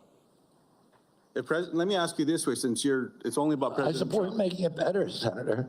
If President Trump asks you to cut Medicaid, will you do it? Well, it's not up to me to cut Medicaid. It would be up to Congress. And you don't I'm going to work. I'm going to work. Mr. Kennedy, you don't want to answer? I'll move on. Do you know how many states will end? Mr. Chairman, if I may pause my time. So I understand that people are getting asked to leave if they stand up with signs, but there's a lot of other as well, Mr. Chairman. So it needs to be extended to everyone. As Mr. Kennedy said, we should respect each other when we have a difference of opinion. We're just trying to do our jobs here and trying to ask questions. That's all. And that's all I'm doing with Mr. Kennedy, folks. So I just hope that we can. Senator Lujan, you are right, and I ask the audience to please be respectful. Thank you, Mr. Chairman. I appreciate that very much. Mr. Kennedy, do you know how many states will end their Medicaid expansion if the federal share of Medicaid drops? Well, there's 40 states that have signed on to the expansion. So, It's a smaller number. So it's 9 states would quickly have to end their expansion because of the laws that they have. That's about 4 million folks across the country. And in New Mexico, Iowa, and Idaho, they have triggers that it would immediately have to go into effect if, in fact, that gets cut. The reason I'm asking those questions is there's been a lot of chatter and conversations around Medicaid. Now, I agree we can always do better, and we must be doing better in America. But Medicaid has been shown to improve health outcomes, including mortality, quality of life, and access to preventative care as well. And there's some areas, Mr. Kennedy, that you and I touched on specific to Native American communities. One of the concerns that I have are these programs matter to folks. You shared your passion about caring for folks. I believed that passion. My question in this area is, as you know, when folks are doing research and they're going to check to see if medicine works on someone, if they're not included in that trial, it often doesn't help them. That's what all the evidence shows. So what are you going to do when programs are eliminated to require the inclusion of Native Americans in clinical trials when it comes to life-saving medicine? I'm going to do everything I can to make sure that there's Native Americans in clinical trials. As I said to you when I visited your office, I spent 20% of my career working on Native issues. My family's been deeply involved with them. My father and uncle were big critics of the Indian Health Service, a failure to deliver good health results or health care on the reservations. I'm going to bring a native in for the first time in history into my central office, that all the major decisions in my office will be that he will have it. We've already interviewed candidate, a very, very good candidate, will have direct impact on all the major offices. One of my priorities is to improve. I appreciate that. I have a follow-up in that space specifically. Will you commit to finalizing the congressionally mandated FDA guidance to increase clinical trial diversity? Just repeat that again. I'm sorry. Will you commit to finalizing the congressionally mandated FDA guidance to increasing clinical trial diversity? Yes. I appreciate that. Will you commit to reinstating all of the pages that were eliminated and people that were fired from this administration that have this responsibility? I cannot commit to that because I don't know who they are. Well, there's I'll some commit folks to out there doing the working work. with you to make sure those positions are adequately staffed. I will follow up in writing in those specific areas because I think there's some commonality here, but answers matter. And so I'd like to get those as timely as possible. The last thing, Mr. Chairman, that I'll say is one of the conversations I had last before this hearing was with a family that I've been working with to work with my Republican colleagues when it comes to autism and federal programs and making a difference in these families' lives and this little girl's life. What I'm asking now, Mr. Chairman, is unanimous consent to enter into the record an article from Autism Speaks titled, quote, "Do Vaccines Cause Autism?" End quote. And I'll note that the first sentence states, quote, "Vaccines do not cause autism," end quote. Thank you. I yield back. Without objection.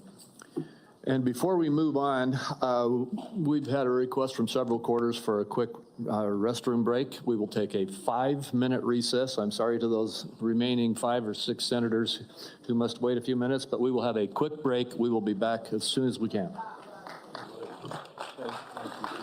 Goodness gracious, holy smokes.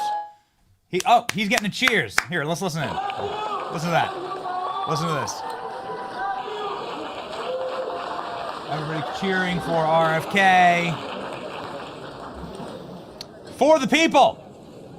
It's amazing. You don't often hear that. But the old, degenerate, big pharma lobbyists, senators, are really doing a number to dance for their dollars. What a bunch of sickos. We have some very interesting information for you about many of the senators who are asking questions of RFK. You'll be shocked to know that many of them, in fact, all of them, are massive, massive recipients of big pharma dollars. We can start, of course, with Elizabeth Warren. Elizabeth Warren is somebody who received, let's just go ahead, let's check the tape here. That's a Ian Carroll tweet, production team, that I saw, but it's all over. Let's go ahead and check while the team pulls it up. Elizabeth Warren, let's go ahead and look. I'm looking at it right now. Where did she receive her money? Top Industries federal election data for Elizabeth Warren. $2.3 million from Big Pharma. Would you look at that? Well. Let's continue here, ladies and gentlemen. Oh, is this Ron Wyden or Elizabeth Warren? All right. Here you go, team. Here you go, boys. There you go. Here you go, team. Just want to get the right number. I will always give you the documentation. We didn't know there was going to be a 5-minute break, so whatever. We'll just let it roll. Next slide, please. Here we go. Pharmaceutical and health products, you see here, for Elizabeth Warren. $625,000. This is for a single cycle, ladies and gentlemen. This isn't lifetime of Elizabeth Warren's long career. I think she's been in office for close to 2 decades. We're talking just a single cycle of donations. $4 million when you add it all up for big pharma, big corporate pharma interests. And then Elizabeth Warren goes on a literal rabid rampage against RFK Jr. saying, don't you dare sue my donors. What a freaking fraud this lady is. But we have more. Why not? We have more. Here we go. Ron Wyden. Ron Wyden is the chairman of the committee. Ron Wyden, of course, is somebody who looks like Nosferatu. He looks like a vampire.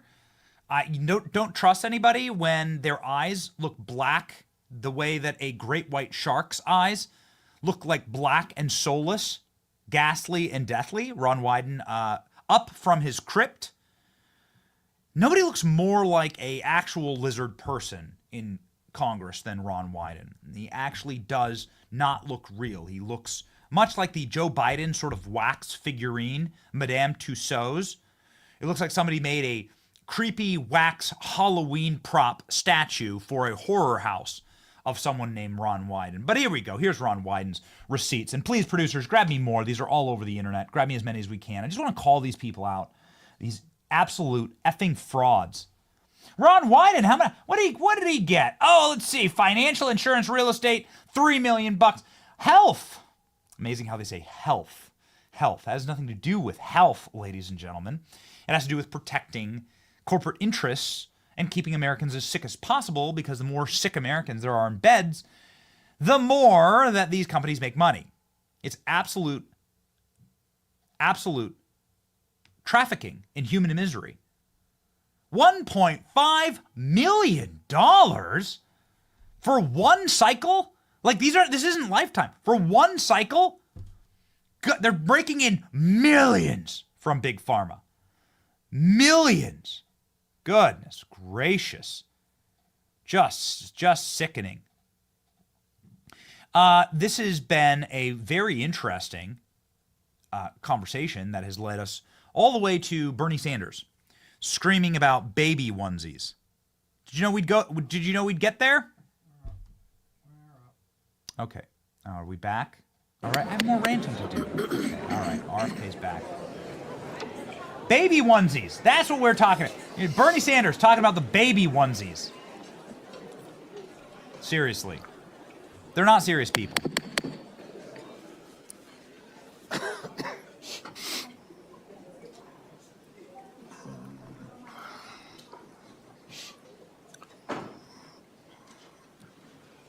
This committee will continue and come out of recess and go back into session.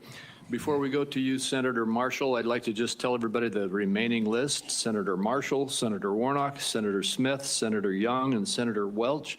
And then I did indicate earlier that I would give another 5 minutes to Senator Wyden. I understand he has distributed that 5 minutes to a few of the other senators.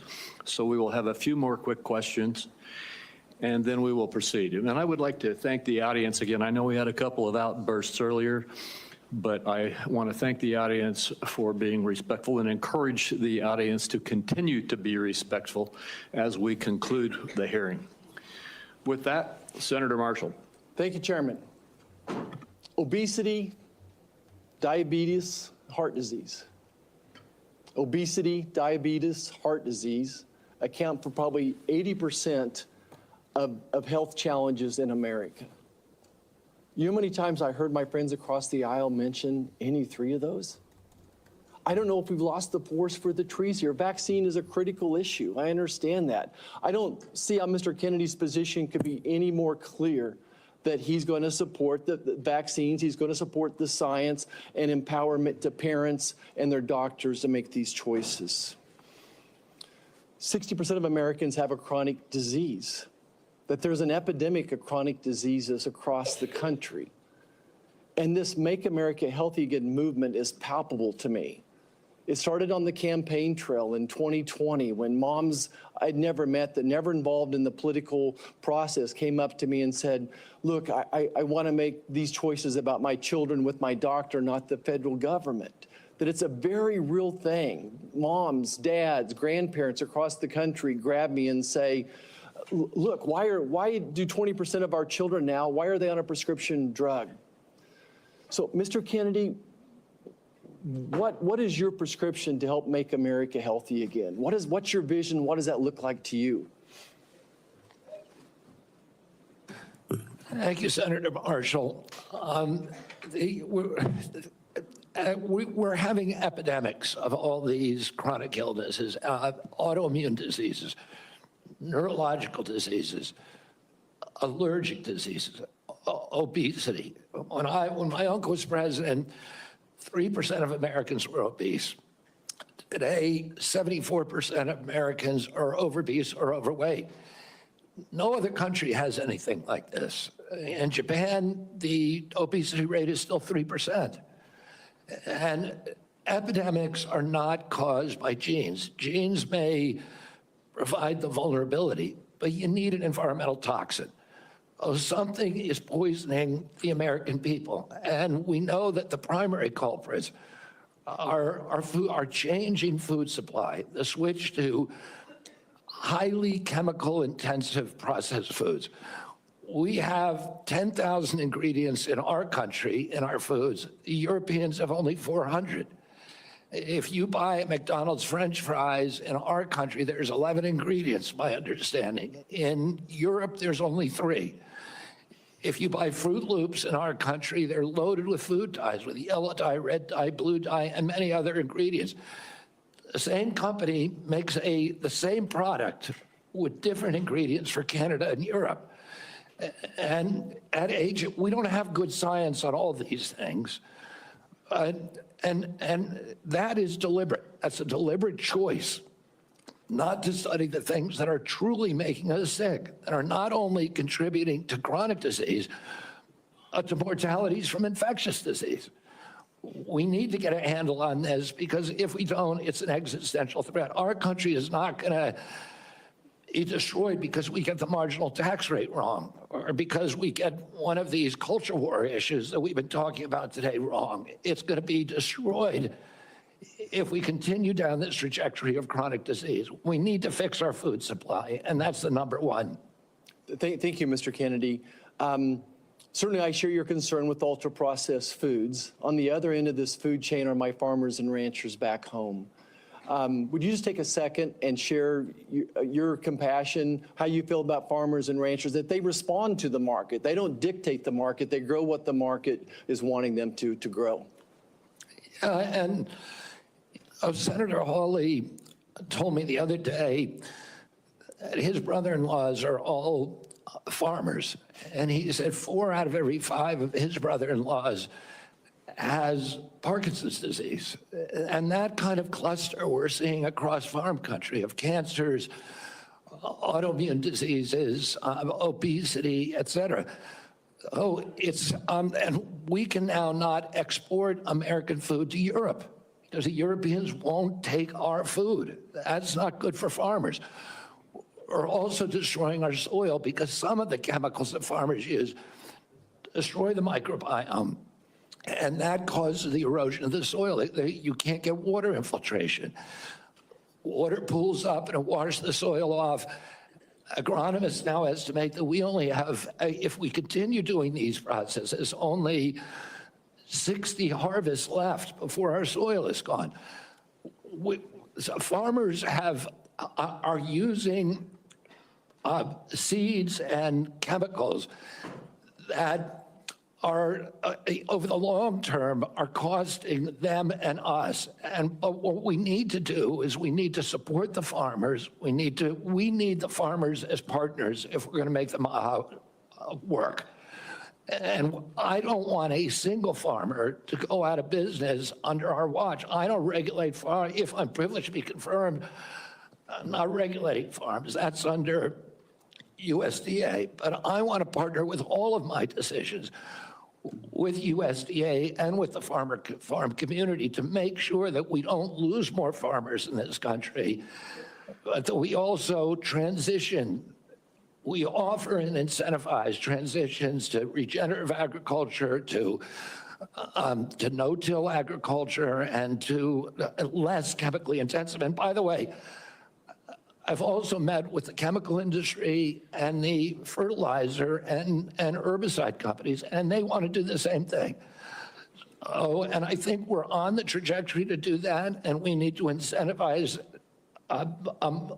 initiatives to accelerate that trajectory. Mr. Chairman, if I could, the great news is that my farmers in Kansas are selling products to Europe, that today's regenerative practices, soil health, all those things are priorities for Kansas farmers. Many of us are doing many of those things already. We just need it to be more widespread. If I could just wrap up my remarks, though, is that, again, going back to the big picture here, 60% of Americans have a chronic disease. Mr. Kennedy, I believe for such a time as this that you're not just one of 300 million people. I think that you are the person to lead HHS to make America healthy again, that God has a divine purpose for you, and I look forward to your confirmation and working with you to make America healthy again. Thank you, Senator. Thank you. Senator Warnock. Thank you so much, Chairman Crapo and Ranking God, Member here we go. Wyden. It's great to be here. Mr. Kennedy, welcome. Welcome to you and to your family. Thank you for meeting with me a few days ago. I'd like to follow up, if I might, with some of the issues that we discussed in my office. I want to talk to you first about the CDC, or the Centers for Disease Control and Prevention. I'm proud of the work that the CDC does, proud that it's located in Georgia with more than 10,000 employees in my state. If confirmed, you would be the cabinet secretary over the CDC. Representing HHS is about 29% of the federal budget. CDC is a part of that. Do you agree that the CDC's work is critical to Georgia, critical for our country, and the health of the entire world? Yes, Senator. Senator Isaacson, my Republican predecessor, would have agreed with that. Bless his memory. He was a fierce advocate for the CDC, as am I. The CDC is an agency filled with hard-working, dedicated public health servants. They wake up every single day working to keep us safe. I think we don't think often enough about their work, because it's easy not to celebrate the folks who are protecting you from that which doesn't appear because of the work that they're doing. So grateful for the work that the CDC employees do. Some of them are members of my church.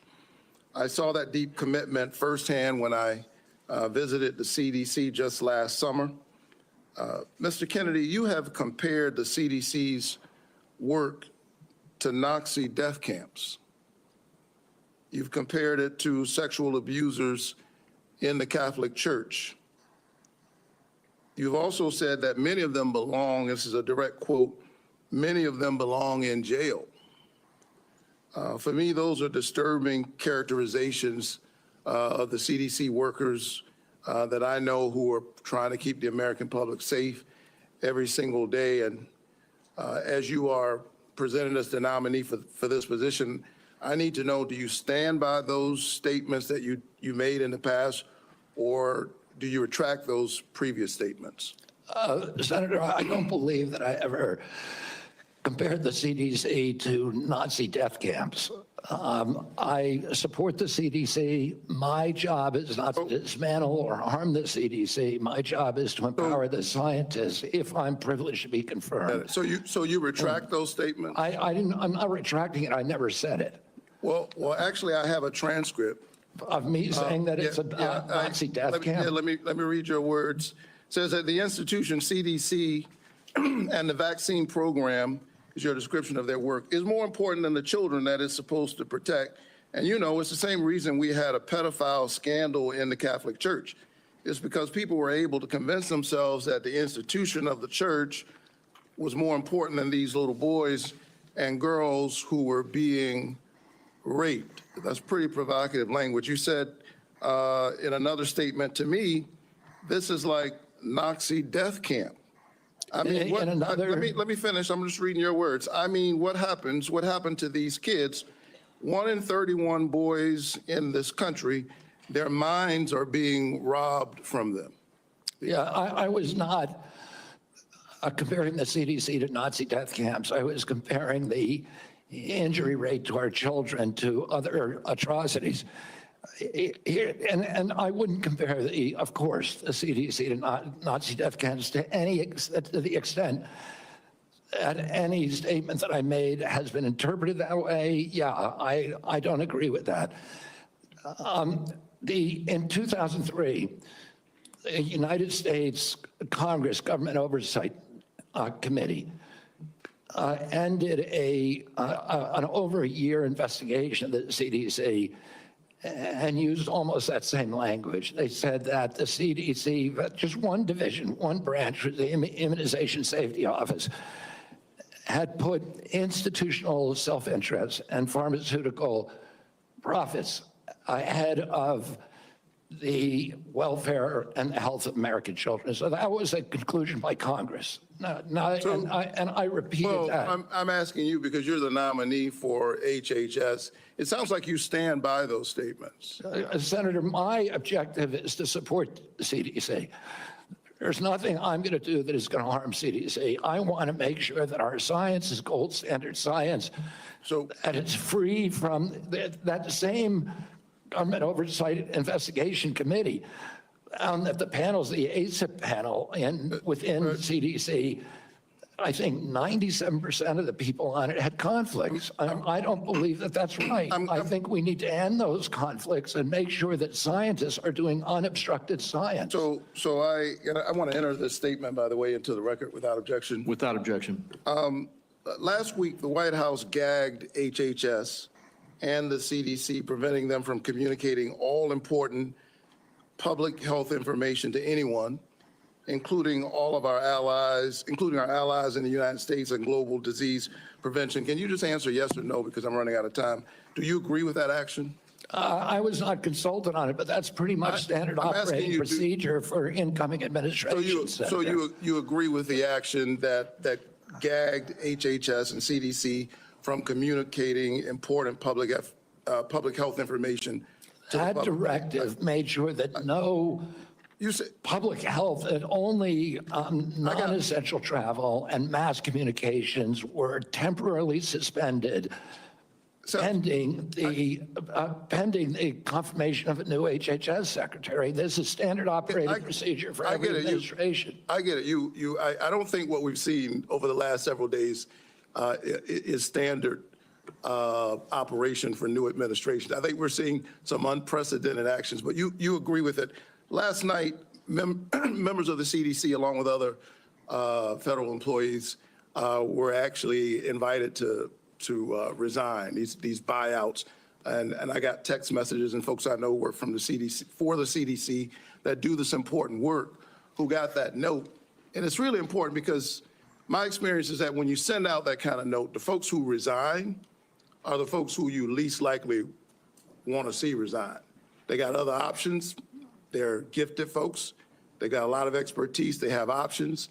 A lot of them are doing this work because of their patriotism, because of their commitment. Do you agree with the buyouts that were presented to CDC employees just last night? I agree. At the vast majority of the scientists and experts at CDC are patriots and good government servants. Can you tell me yes or no? I don't think anybody's going to resign who's committed to making America healthy again. Can you just answer yes? Okay, you agree with the buyouts. In our meeting, I asked you to confirm your support for the Affordable Care Act. You also mentioned that you and President Trump want to fix the ACA by making premiums more affordable. Can you answer me yes or no, as I don't have a lot of time? Did you know that tax credits that help families afford health insurance and save Georgians an average of $531 per month per person are set to expire at the end of the year? Did you know that? I do. We need to move on. Do you support Congress extending these tax credits so that Americans can continue to afford health care?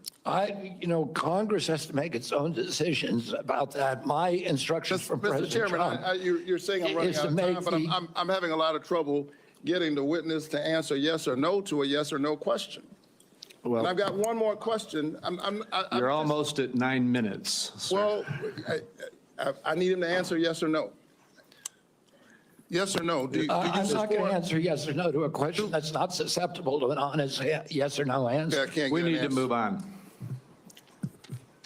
I think that the fact that you find Shut it difficult up! to answer basic questions is deeply troubling for me as you present yourself as Shut a up. nominee to run HHS. Thank you so very much. Senator I've been in courts all over the country and prosecutors. Mr. Chairman, you told me I'm out of time, and the witness continues to filibuster even after I said I'm done.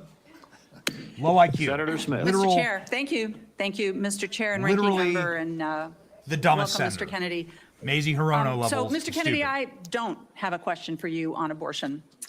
I think that my colleagues on both sides of the aisle have covered this, but I want to say I can respect people who have different views than mine on this issue, but it's hard for me to respect people who won't give a straight answer to what they think on this issue in particular. Mr. Chair, I just want to note that I understand that anti-choice advocates have said that in these hearings they were looking to hear Mr. Kennedy provide some reassurance that he is on their side, and I'm not hearing that.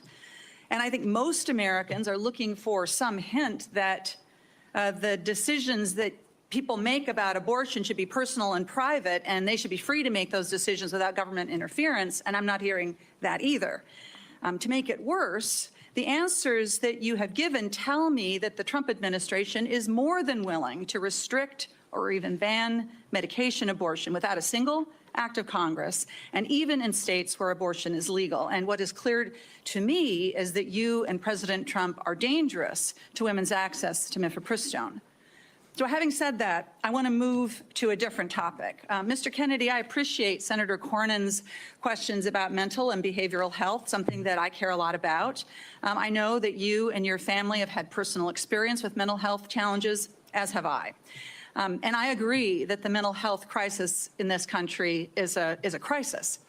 So let me ask you, in an interview in 2023 and again in 2024, you blamed school shootings on antidepressants. You said, and this is a quote, "There is no time in American history or human history that kids were going to shoot schools and shooting their classmates. It really started happening coterminous with the introduction of these drugs, with Prozac and with other drugs." So do you believe, as you've said, that antidepressants cause school shootings? This should be a simple question. I don't think anybody can answer that question, and I didn't answer that question. I said it should be studied. So your answer is?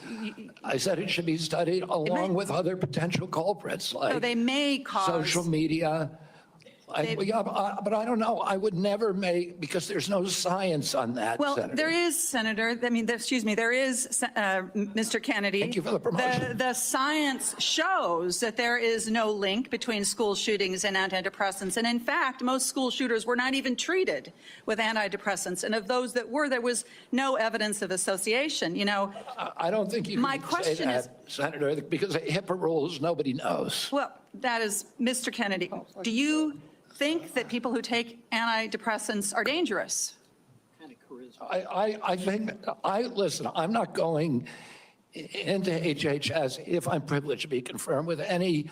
So you can't say that people to who- impose any preconceived ideas that I may have. I just want to have Okay, good science. So you're not saying that they aren't dangerous, which means that they could be said- dangerous. Let me ask you this. That's not true. You've described Americans who take mental health medications as addicts who need to be sent to wellness farms to recover. Is that what you believe? No, of course, I didn't say that Yes, you did. anybody should be compelled to do anything. No, I'm but you for- said they should be sent.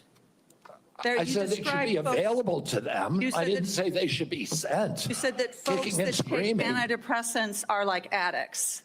That I can provide that, Oh, I Mr. think Chair. they should have the availability. Listen, I know people, So- including members of my family, who've had a much worse time getting off of SSRIs than they did than people have getting off of heroin. It's the withdrawal period is, I mean, and it's written actually have on the label. I have some This is experience very with well this documented. myself, Mr. Kennedy. This is personal for me. When I was a young woman and I was struggling with depression, thankfully, I had the resources to help me get through it, including a new generation of SSRI uptake inhibitors, which helped to clear my mind, get me back on track to being a mom and a wife and a productive, happy person. And I'm really grateful for that therapy. So I have some experience with this, and I think that everyone should have access to that care. And your job as secretary is to expand access to care, not to spread lies and misinformation. And the things that you say, Mr. Kennedy, they live on. They have impact. And we're having this conversation at the same moment that my Republican colleagues are looking to try to figure out how to save money any way they can. And so they want to cut Medicaid. Let's just think about this for a minute, because you're going to be, should you be confirmed, you would be responsible for CMS, which provides mental and behavioral health care to millions of Americans. Close to 40% of folks on Medicaid have a behavioral health condition. And you would be part of this administration that would be looking to cut Medicaid. So, Mr. Kennedy, these statements that you've made linking antidepressants to school shootings, they reinforce the stigma that people who experience mental health every day face every single day. And I'm very concerned that this is another example of your record of sharing false and misleading information that actually really hurts people. Senator, you're mischaracterizing my statements. I am only putting into the record what you have said, Mr. Kennedy. You're mischaracterizing my statements, and I'm happy that you had a good experience on SSRIs. Many Americans have very good experience on it. Others have not. That would be an issue between them and their physicians, and not for the future head of HHS to be just putting out misinformation about the dangers of SSRIs and other antidepressant medication, spreading the stigma and the fear that we're actually trying to overcome. Do you think physicians, when they make that prescription, ought to have access to good science? Of course they do. And That's all I believe, too. And you and I are in agreement, Senator. And to your point that you made when you made these statements, it was not based on good science. I don't know what it was based on. I was saying the science needed to be done. I was saying these are potential culprits. We're coterminous, and I named other things. I said video games. I said social media. I said SSRIs. SSRIs have a black box warning of suicidal, homicidal behavior. Mr. Chair, I will submit to the chair the information that I have about what Mr. Kennedy has said of linking antidepressants to school shootings. Thank you. Senator Young. Thank you, Mr. Chairman. Good to see you, Mr. Kennedy. To follow up on that spirited exchange, in talking with you and reading about your vision for the department, you said one of your goals is to return public health agencies to the gold standard of scientific review. You've alluded to the gold standard a number of times today. So I'm going to give you an opportunity, uninterrupted, but hopefully not too extensive, to tell me and others what you mean by this gold standard. The gold standard means real scientific research with replication of studies, which very rarely happens now at NIH. We should be giving at least 20% of the NIH budgets to replication. We should make sure that all the science is published with the raw data.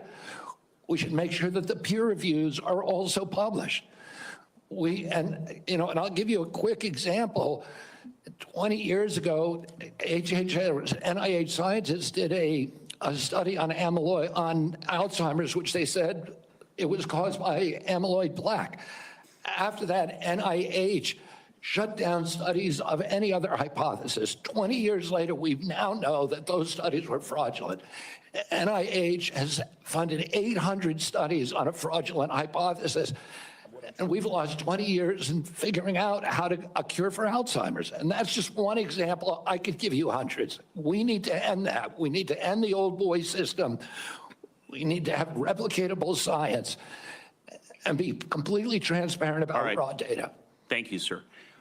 In recent years, particularly during the COVID pandemic, there's been a lot of skepticism about our public health institutions.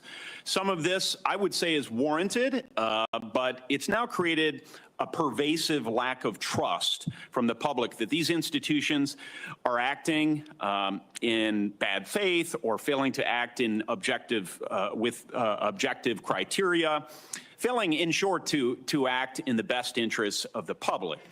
If confirmed, Mr. Kennedy, how will you work to regain the public's trust? I suspect it'll take some time in these important public health institutions. I'm through radical transparency. I'm going to make these, the reason people don't trust the public health agencies is because they haven't been trustworthy. And you gave the example of COVID. At the beginning of COVID, everybody was rushing to get that vaccine. We had over a 90% vaccination uptake. Yes, sir. CDC's most recent recommendation is that Americans take the 8th booster. Only 23% of Americans are complying. That means 77% of Americans no longer trust CDC, and that is the problem. Yes, sir. In the absence of full information, might it, I think agree with you, but I want your response. Might it make sense to share that absence of full information with the American people, that uncertainty? I think one of the things by observation and experience that I saw during the pandemic was we had certain prominent doctors appear on television and indicate, no, you absolutely must not wear a mask. 2 weeks later, it's yes, you must wear a mask, but they were certain. And they even demonized people for not following the latest science, knowing there's a high level of uncertainty in that science. Would a measure of humility and, as you say, radical transparency demonstrates humility, help rebuild trust over a period of years? Absolutely. We need to tell Americans what we don't know. We need to make sure studies that reach a null hypothesis are also published. And that doesn't happen. Sir, I think you are right about why healthcare costs are so high in the first place. The answer is indeed chronic disease. 90% of our healthcare spending goes towards managing it, as you say in your open statement. It's not in the main because of waste, fraud, and abuse, although we know some exist. It's not in the main because we have greedy executives at innovative world-class companies. It's not in the main because we haven't yet adopted an unsustainable Medicare for all scheme. It's because of this. So I'm encouraged that you intend to make that a point of emphasis as it pertains to your future leadership. I will say, with respect to COVID, it's not over for a lot of Americans. It's not over. I know the mission accomplished banner was convenient for the last administration, but as we continue to navigate the ongoing impacts of the COVID pandemic, we have many individuals here in the United States and around the world who are suffering from long-term health effects that significantly impact their quality of life, work, and daily activities, and they've been largely ignored. Funding for long COVID research was appropriated by Congress in December of 2020, followed by additional funding directed by the Biden administration in February 2024. Patient groups and industry publications have criticized the slow pace of clinical trial design and enrollment. If confirmed, will you collaborate with healthcare providers, researchers, and effective communities to better understand and mitigate long COVID's impact? Yes or no, please? Absolutely, Senator. There's 16 million Americans. Will you commit to prioritizing long COVID research and integrate this work into broader healthcare policies? Yes or no, please? Yes. Patient groups, experts, and industry publications have raised concerns around existing long COVID funding being spent on observational research. In particular, criticism was directed towards recover funding being used to duplicate existing findings instead of funding trials for potential treatments or diagnostics. If confirmed, Mr. Kennedy, will you work with Congress so that going forward, long COVID funding will be directed primarily towards trial or novel research directions and not replicating existing observational research? Yes or no? Absolutely, Senator, with enthusiasm. Thank you so much. If confirmed, how will you create a balance between your personal priorities of chronic disease and healthy lifestyle and the ongoing critical work of the department in areas that are focused on incentivizing and advancing innovation in modern medicine and pharmaceutical discovery? I think innovation is going to be the key to public health.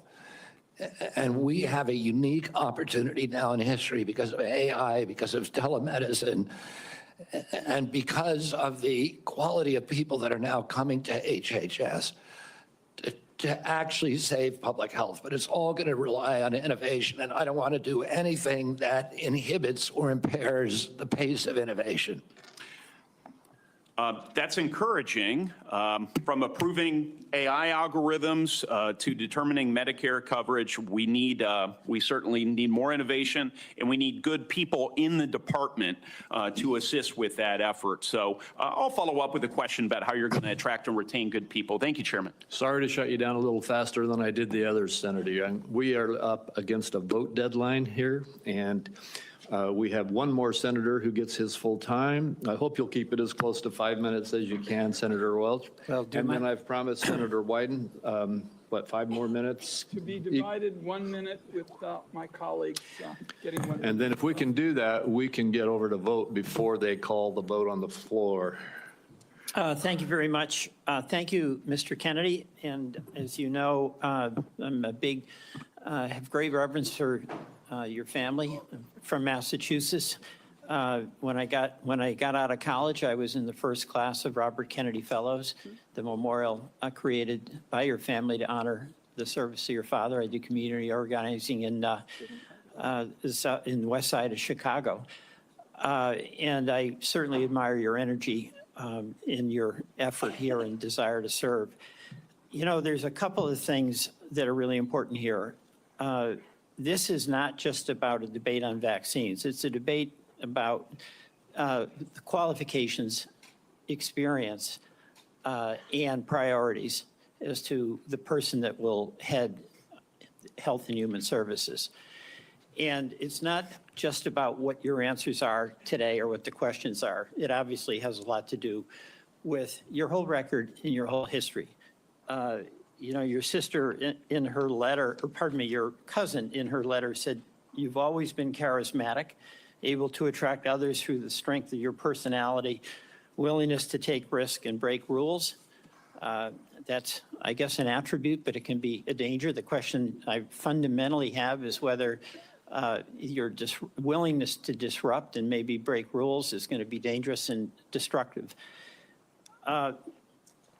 The character questions we didn't go into here, but there's some sketchy things you've acknowledged. Your history with heroin, you've gotten over that, but there's incidents that do, I think, concern the question of whether the stability is there to be in charge of this major organization.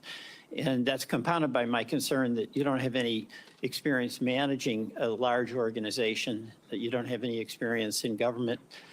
So those are things that have to be taken into account. But the issue for me is also priorities. A lot of your engagement in health has been on vaccines, big important issue. You actually disagreed, as I understand it, with President Trump about Operation Warp Speed. I think President Trump deserves a lot of credit for Operation Warp Speed. He knew we had to get a vaccine. And these other issues about a mask and whether you should wear it, whether when you got your groceries, the bag had to be left outside, remember that in the very beginning? Those are incidental to the core question that the president believed we had to have a vaccine. And you contested that. That worries me. That really deeply worries me. The other questions, Senator Cassidy asked you some questions about our healthcare system.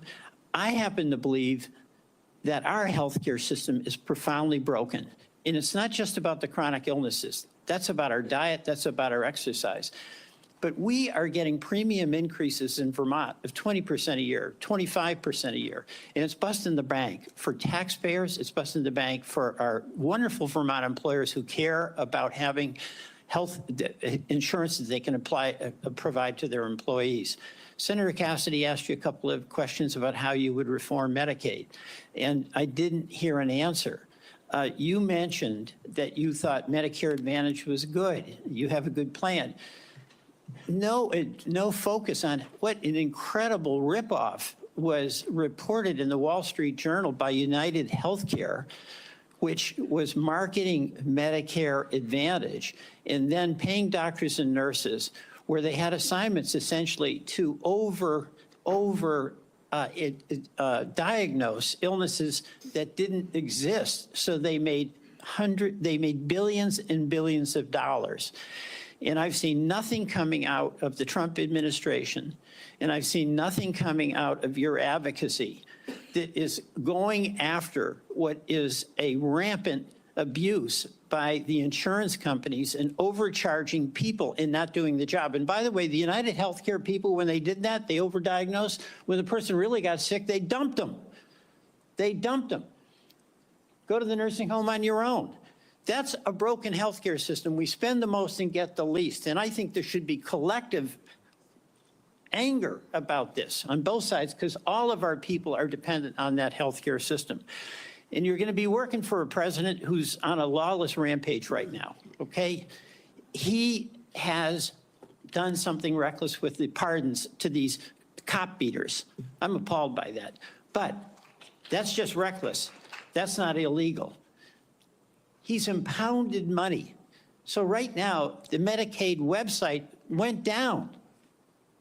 He's impounded money. So the community health centers that Senator Warner was talking about are up in the air as to what they can do. Do you believe that a president can impound money that has been appropriated by Congress? Senator, let me answer the question about Medicare first. I have never defended that program or the rapacious behavior by insurance companies or the PBMs. I understand that's a huge problem. And all right, I don't have time. We've got to get over to vote. So we can do this. But you've asked me 5 questions. You got to give me a chance to answer one of them. Please be brief. Yeah, I brought in, if I get confirmed, I've already appointed a general counsel. The first time in history, he's a former prosecutor who prosecuted the biggest Medicare fraud in the case in the state of West Virginia. I brought in a prosecutor for that job instead of a bureaucrat, precisely to address the important issues that you raised here. The only reason I didn't talk about these before is because I wasn't asked about them. What about? I agree with you 100%. Right, what about impounding, a president impounding money that, among other things, goes to health care? And you're saying that that's illegal? That's correct. Well, my job is to uphold the Constitution. I'm going to take an oath to uphold the Constitution, and I will administer the law and uphold the Constitution.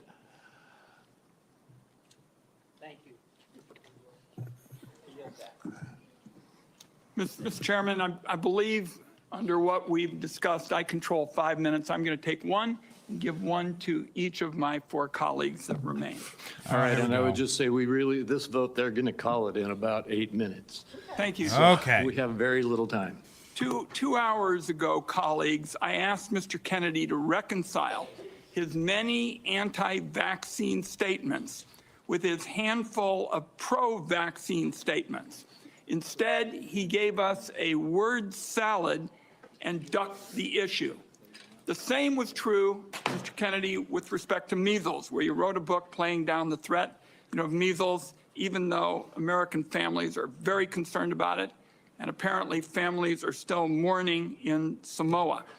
And my last point would be that Mr. Kennedy said today really wasn't about him. And I just want to tell him it is all about you, because I find your presentation to be both untrustworthy and unprepared, because my colleagues have been seeing back and forth between Medicare and Medicaid, and it's not clear which program you're using when. So I want colleagues to know there is a lot more information to learn about Mr. Kennedy before we vote. I'm going to urge that to my colleagues on both sides of the aisle to not make decisions on the basis of this session. I thank you for the additional time. And I guess my next minute is Senator Whitehouse, Senator Warren, and Senator Smith. And again, 1 minute each, please. There's been a lot of conversation about late-term abortions here, and I just want to make clear what Rhode Island OBGYN doctors describe as what is almost always happening when a late-term abortion is needed. It is a childbirth gone wrong. The family has painted the room, it has bought the crib, maybe even decided on the baby's name, and has gone to the hospital to welcome the new baby into their family in what is supposed to be a happy event. And then things went wrong. Then the alarms started pinging. The lights started flashing. the medical professionals started rushing in, and the question became, who lives and who dies?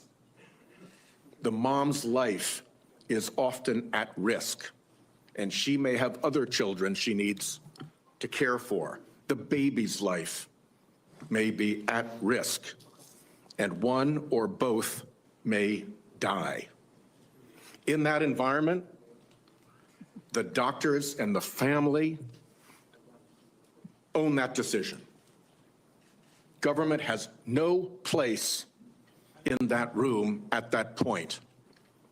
And I think we need to understand when this late-term abortion gets bandied about, what you're dealing with is a tragedy that is happening to a family who wanted that child and have suddenly been confronted with a moment in which they have to make what is probably going to be the worst decision of their lives. And to try to shove the state legislature into that room is really offensive, really morally wrong, and I just want to make very clear what Rhode Island OBGYNs tell me is the situation when these procedures have to be deployed. Senator Warren. Thank you, Mr. Chairman. So, Mr. Kennedy, I wanted to ask about your role in the 2019 measles outbreak in Samoa. In July 2018, 2 children died immediately after receiving a measles vaccine that nurses had mistakenly mixed with a muscle relaxant. The nurses get charged with manslaughter, but vaccination rates go down. I asked you about this in my office. You told me flatly that your visit to Samoa had nothing to do with vaccinations. We now know that's not true. I have the documentation. You met with the Prime Minister. You talked about vaccinations. You met with an anti-vaccine influencer who described the meeting as, quote, profoundly monumental for this movement. So what happens? Vaccinations go down, there's a measles outbreak, and children start dying. But you double down. You didn't give up. Just 4 days after the Prime Minister declared a state of emergency, 16 people already dead, you sent a letter to him promoting the idea that the children had died not from measles, but from, quote, defective vaccine. You launched the idea that a measles vaccine caused these deaths. You are a very influential man. In fact, you are called the leader of the disinformation dozen. UNICEF and WHO, the World Health Organization, investigated this. They say the claims are false. It is not biologically possible what you claimed. And yet, ultimately, more than 70 people died because they didn't get vaccines. So my question is, do you accept even a scintilla, just even a sliver of responsibility for the drop in vaccinations and the subsequent deaths of more than 70 people? Anything you do differently? No, absolutely not. There were 2 incidents in which children died. In 2015 and again in 2015, it was from the measles vaccine. That's what the New Zealand General Hospital found. The government of Samoa banned the measles vaccine after the 2018. I arrived in July of the next year after the ban had been in place for a year. Mr. And Chairman, the measles, understanding that you wanted to hold this to a minute and that I don't get to present all the facts and documentation I've got, how about if we just decide to make entries for the record on exactly what the record shows about Mr. Kennedy's participation? And I think he's answered the yes or no question. He takes no responsibility. Senator Warren, we will do that. And Mr. Kennedy, and to all the senators, every senator knows that following this hearing, they will be able to ask you questions off the record, and you will be able to put answers back onto the record. So please give that answer. I apologize that we're shutting you off for giving a full response right now. Senator Smith, and we are way over time. Thank you, Mr. Chair. So, Mr. Kennedy, you have said that you want to give infectious diseases a break for about 8 years. You spoke about this with Senator Cantwell. My question to you has to do with avian flu. Over 100 million birds culled. The disease has spread to dairy cows, and there are now 67 confirmed human cases and 1 death. So, Mr. Kennedy, do you intend to give research on bird flu a break? No, I intend to devote the appropriate resources to preventing pandemics. That's a central part of my job. What do you think is causing the avian influenza? I think the H5N1 virus is.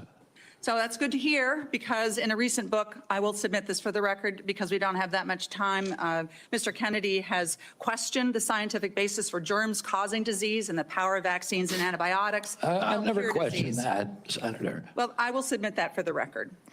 Thank you. Senator Warnock, 1 minute. I like the way you said that to the Baptist preacher.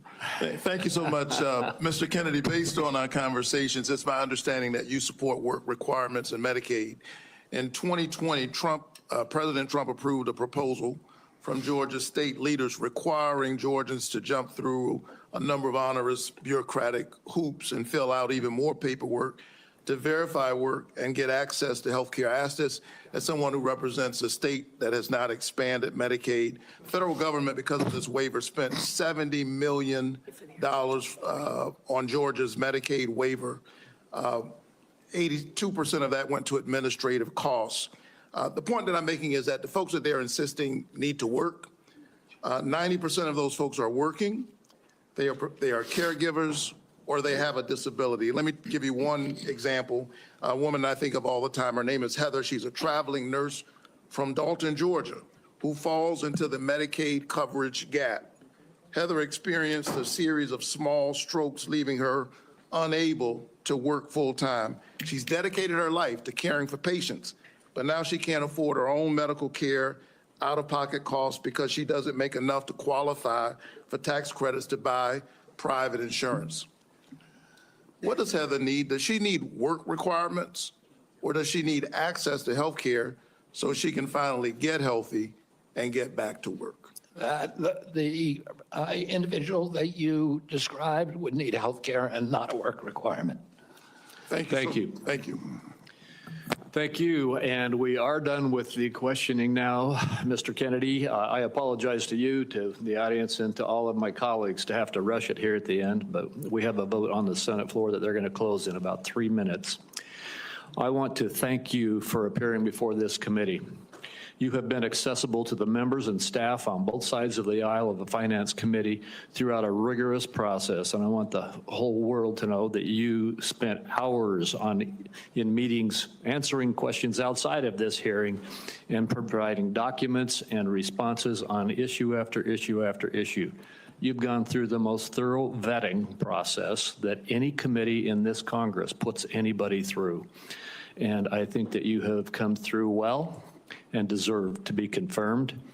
I would like to remind my colleagues that the deadline for submitting any questions for the record is 5 p.m. today, 5 p.m. today.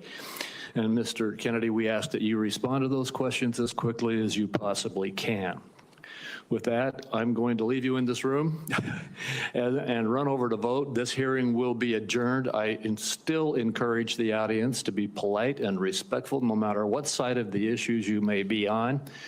And Mr. Kennedy, I look forward to working with you. Thank you, Mr. Chairman. We're adjourned. Yo, yo, yo!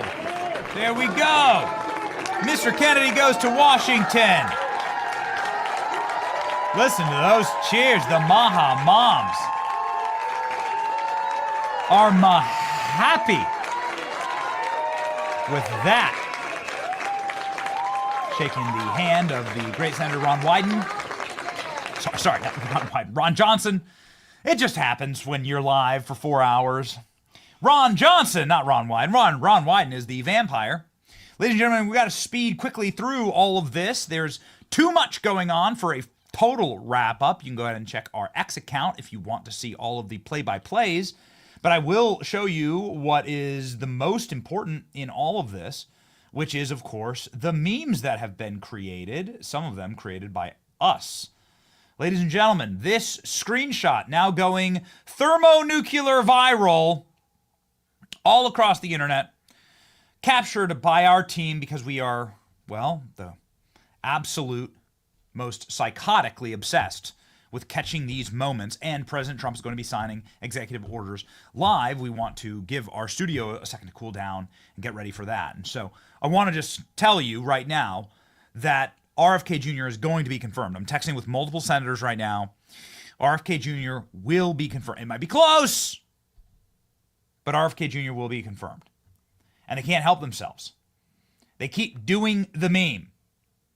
A bunch of deeply unhappy cat lady female senators telling us they're on SSRIs. And they're so happy. It makes me so happy. You don't seem happy. And RFK literally breaking the fourth wall as he's being screamed at. This is the meme of the day. Doesn't this perfectly encapsulate what these hearings have been like?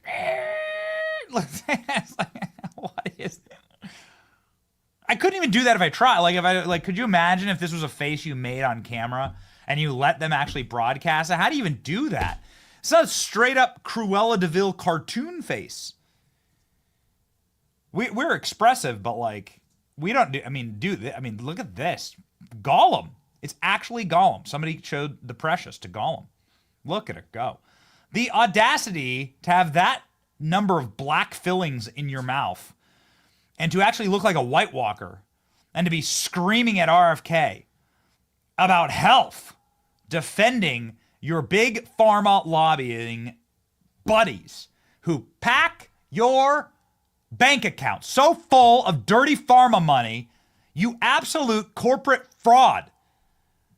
What's more fraudulent? Elizabeth Warren saying that she's a Native American in order to cheat actual literal minorities out of money to get into school. Nobody ever talks about that. You don't ever talk about the fact, we call it Pocahontas. You don't talk about the fact that Elizabeth Warren took cash from impoverished Indians and shoved it into her back pocket by lying and saying she's a Native American because she has high cheekbones. Elizabeth Warren took cash from big pharma companies and corporations, corrupt vaccine manufacturers, and shoved it into her back pocket. Stole from her donors, claimed she was for the working class. Senators pause RFK hearing to announce the next round of questions are brought to you by Pfizer. The chances of RFK becoming the next HHS press secretary skyrocketed today. They actually dipped a little bit and then skyrocketed all the way up to nearly 90% now. Here we go. Bernie Sanders, vaxxed and unafraid. Bernie Sanders in a onesie. Oh my. Bernie Sanders bringing up the onesie. What a bunch of frauds. Here we go. Ladies and gentlemen, the meme of the day. There it is. Just perfect. They can't help themselves. They can't help themselves. They gotta do the cat. Mr. Kennedy, are you a conspiracy theorist? RFK's uncle 62 years ago.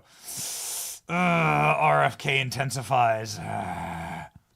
Leave the multi-billion-dollar drug companies alone, Bobby. We will fight. We will fight. One final one, made by our team. just proof that they literally can't help themselves. They actually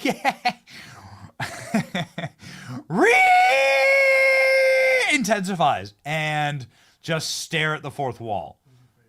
Just literally, who's your favorite, ladies and gentlemen? Just stare. Oh man, what an absolute total mess. We wish we had time to play you the full rundown, but I'll show you this. This is the post that we did that went, and that's popping off right now. It's my official take on this. Democrats take multi-millions of dollars from Big Pharma, viciously attack RFK Jr. with blowhard, virtue-signaling speeches. They dance for their evil, demonic Democrat donors. Ladies and gentlemen, they'll do anything for money from big corporations. They tell you they're for the little people. But they're the ones who supported COVID vaccine mandates, forced masking of your children, and remained silent when Dr. Fauci got a pardon. These politicians are totally and completely evil. They have no moral high ground. You should not respect them or even look up to them. They are worthy only of your shame and scorn. They are the worst type of people who slither and crawl on their bellies for money, will do anything. They have sick, creepy, personal lives. They are unhappy in their souls, as many SSRIs as they scream at you, they're happy. I'm so happy I'm on SSRIs. Okay, you're not doing a great job proving that. ladies and gentlemen, that have never made a single day or a single thing better for regular Americans. They have never protected America's children. They've done everything they possibly can to make their lives worse. We are protecting our children, ladies and gentlemen. These senators are unworthy of a serious and moral nation. We are the ones actually leading the charge to save our country and to save our children in so many ways, from the life issue to the health issue to the vaccine issue to Big Pharma. We are taking charge, and RFK is a good man who simply wants to protect our children, our next generation. Senators must confirm RFK or face the absolute whirlwind of some very, very powerful forces of MAHA and MAGA that will absolutely torch them and will destroy their careers, because you've proven to us what you actually believe and who you actually are. And so, ladies and gentlemen, we'll end with that. And we'll say thank you for joining us on this exciting stream with an exciting back and forth, probably the most fireworks we've seen thus far yet. Tomorrow, we will have Kash Patel live. Kash Patel live tomorrow, ladies and gentlemen. Kash Patel live. The hearing is happening. Let me pop up the graphic just real fast. Klein's in the chat. The hearing is happening. We're very excited about it. We've even made our own graphic for this exact moment. I'm not sure if this is the final version, but you know what, we share around here. Lethal FBI weaponization. Let's go. We're going to be making more of these movie poster graphics. I just can't get enough of them. I think they're very fun.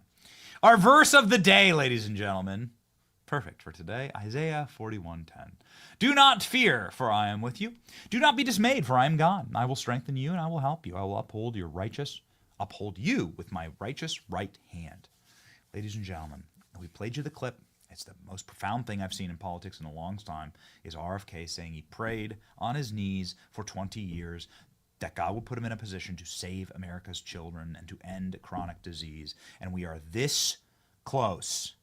Now is the time to go and to win. March with us onto victory and onto a healthier, better future. It's your boy Benny. Subscribe to this channel. Grow our numbers. We are winning. You can't defeat an army of happy warriors. Maha and MAGA. Together, we will win. See ya. Does your life change once a month because of your period? Still using pads? Tampax can change the way you feel without your period. Tampax tampons protect internally, so you feel cleaner. No pack into that. Feeling cleaner is more comfortable. Plus, more women use Tampax than any other tampon or pad. Now that's something. Remember, there's a feeling with Tampax. It can actually change the way you feel about it. Right. I am carrying extra weight. Anyone who brings candy into this camp is not your friend.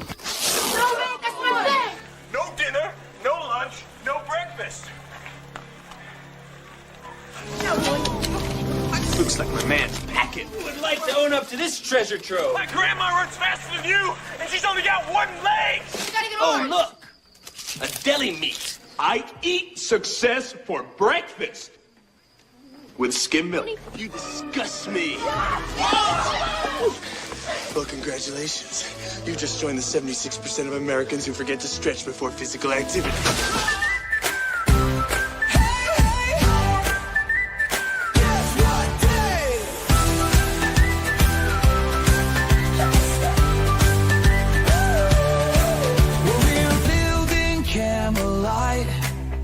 So tell me what you drank.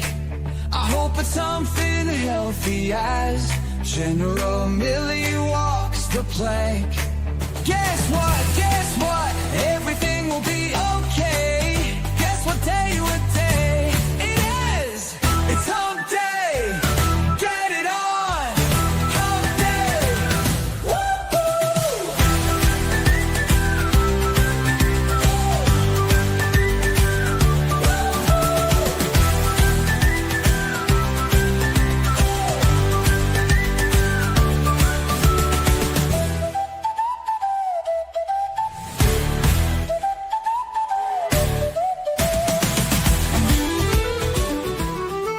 The biggest ships in in the sea, all owned by the oldest kings. And their dying legacy, media deal weeds. Soon will the penny show come to mind. The salt from lives for fun. Leave the gold and bring the gun. We sail for #1.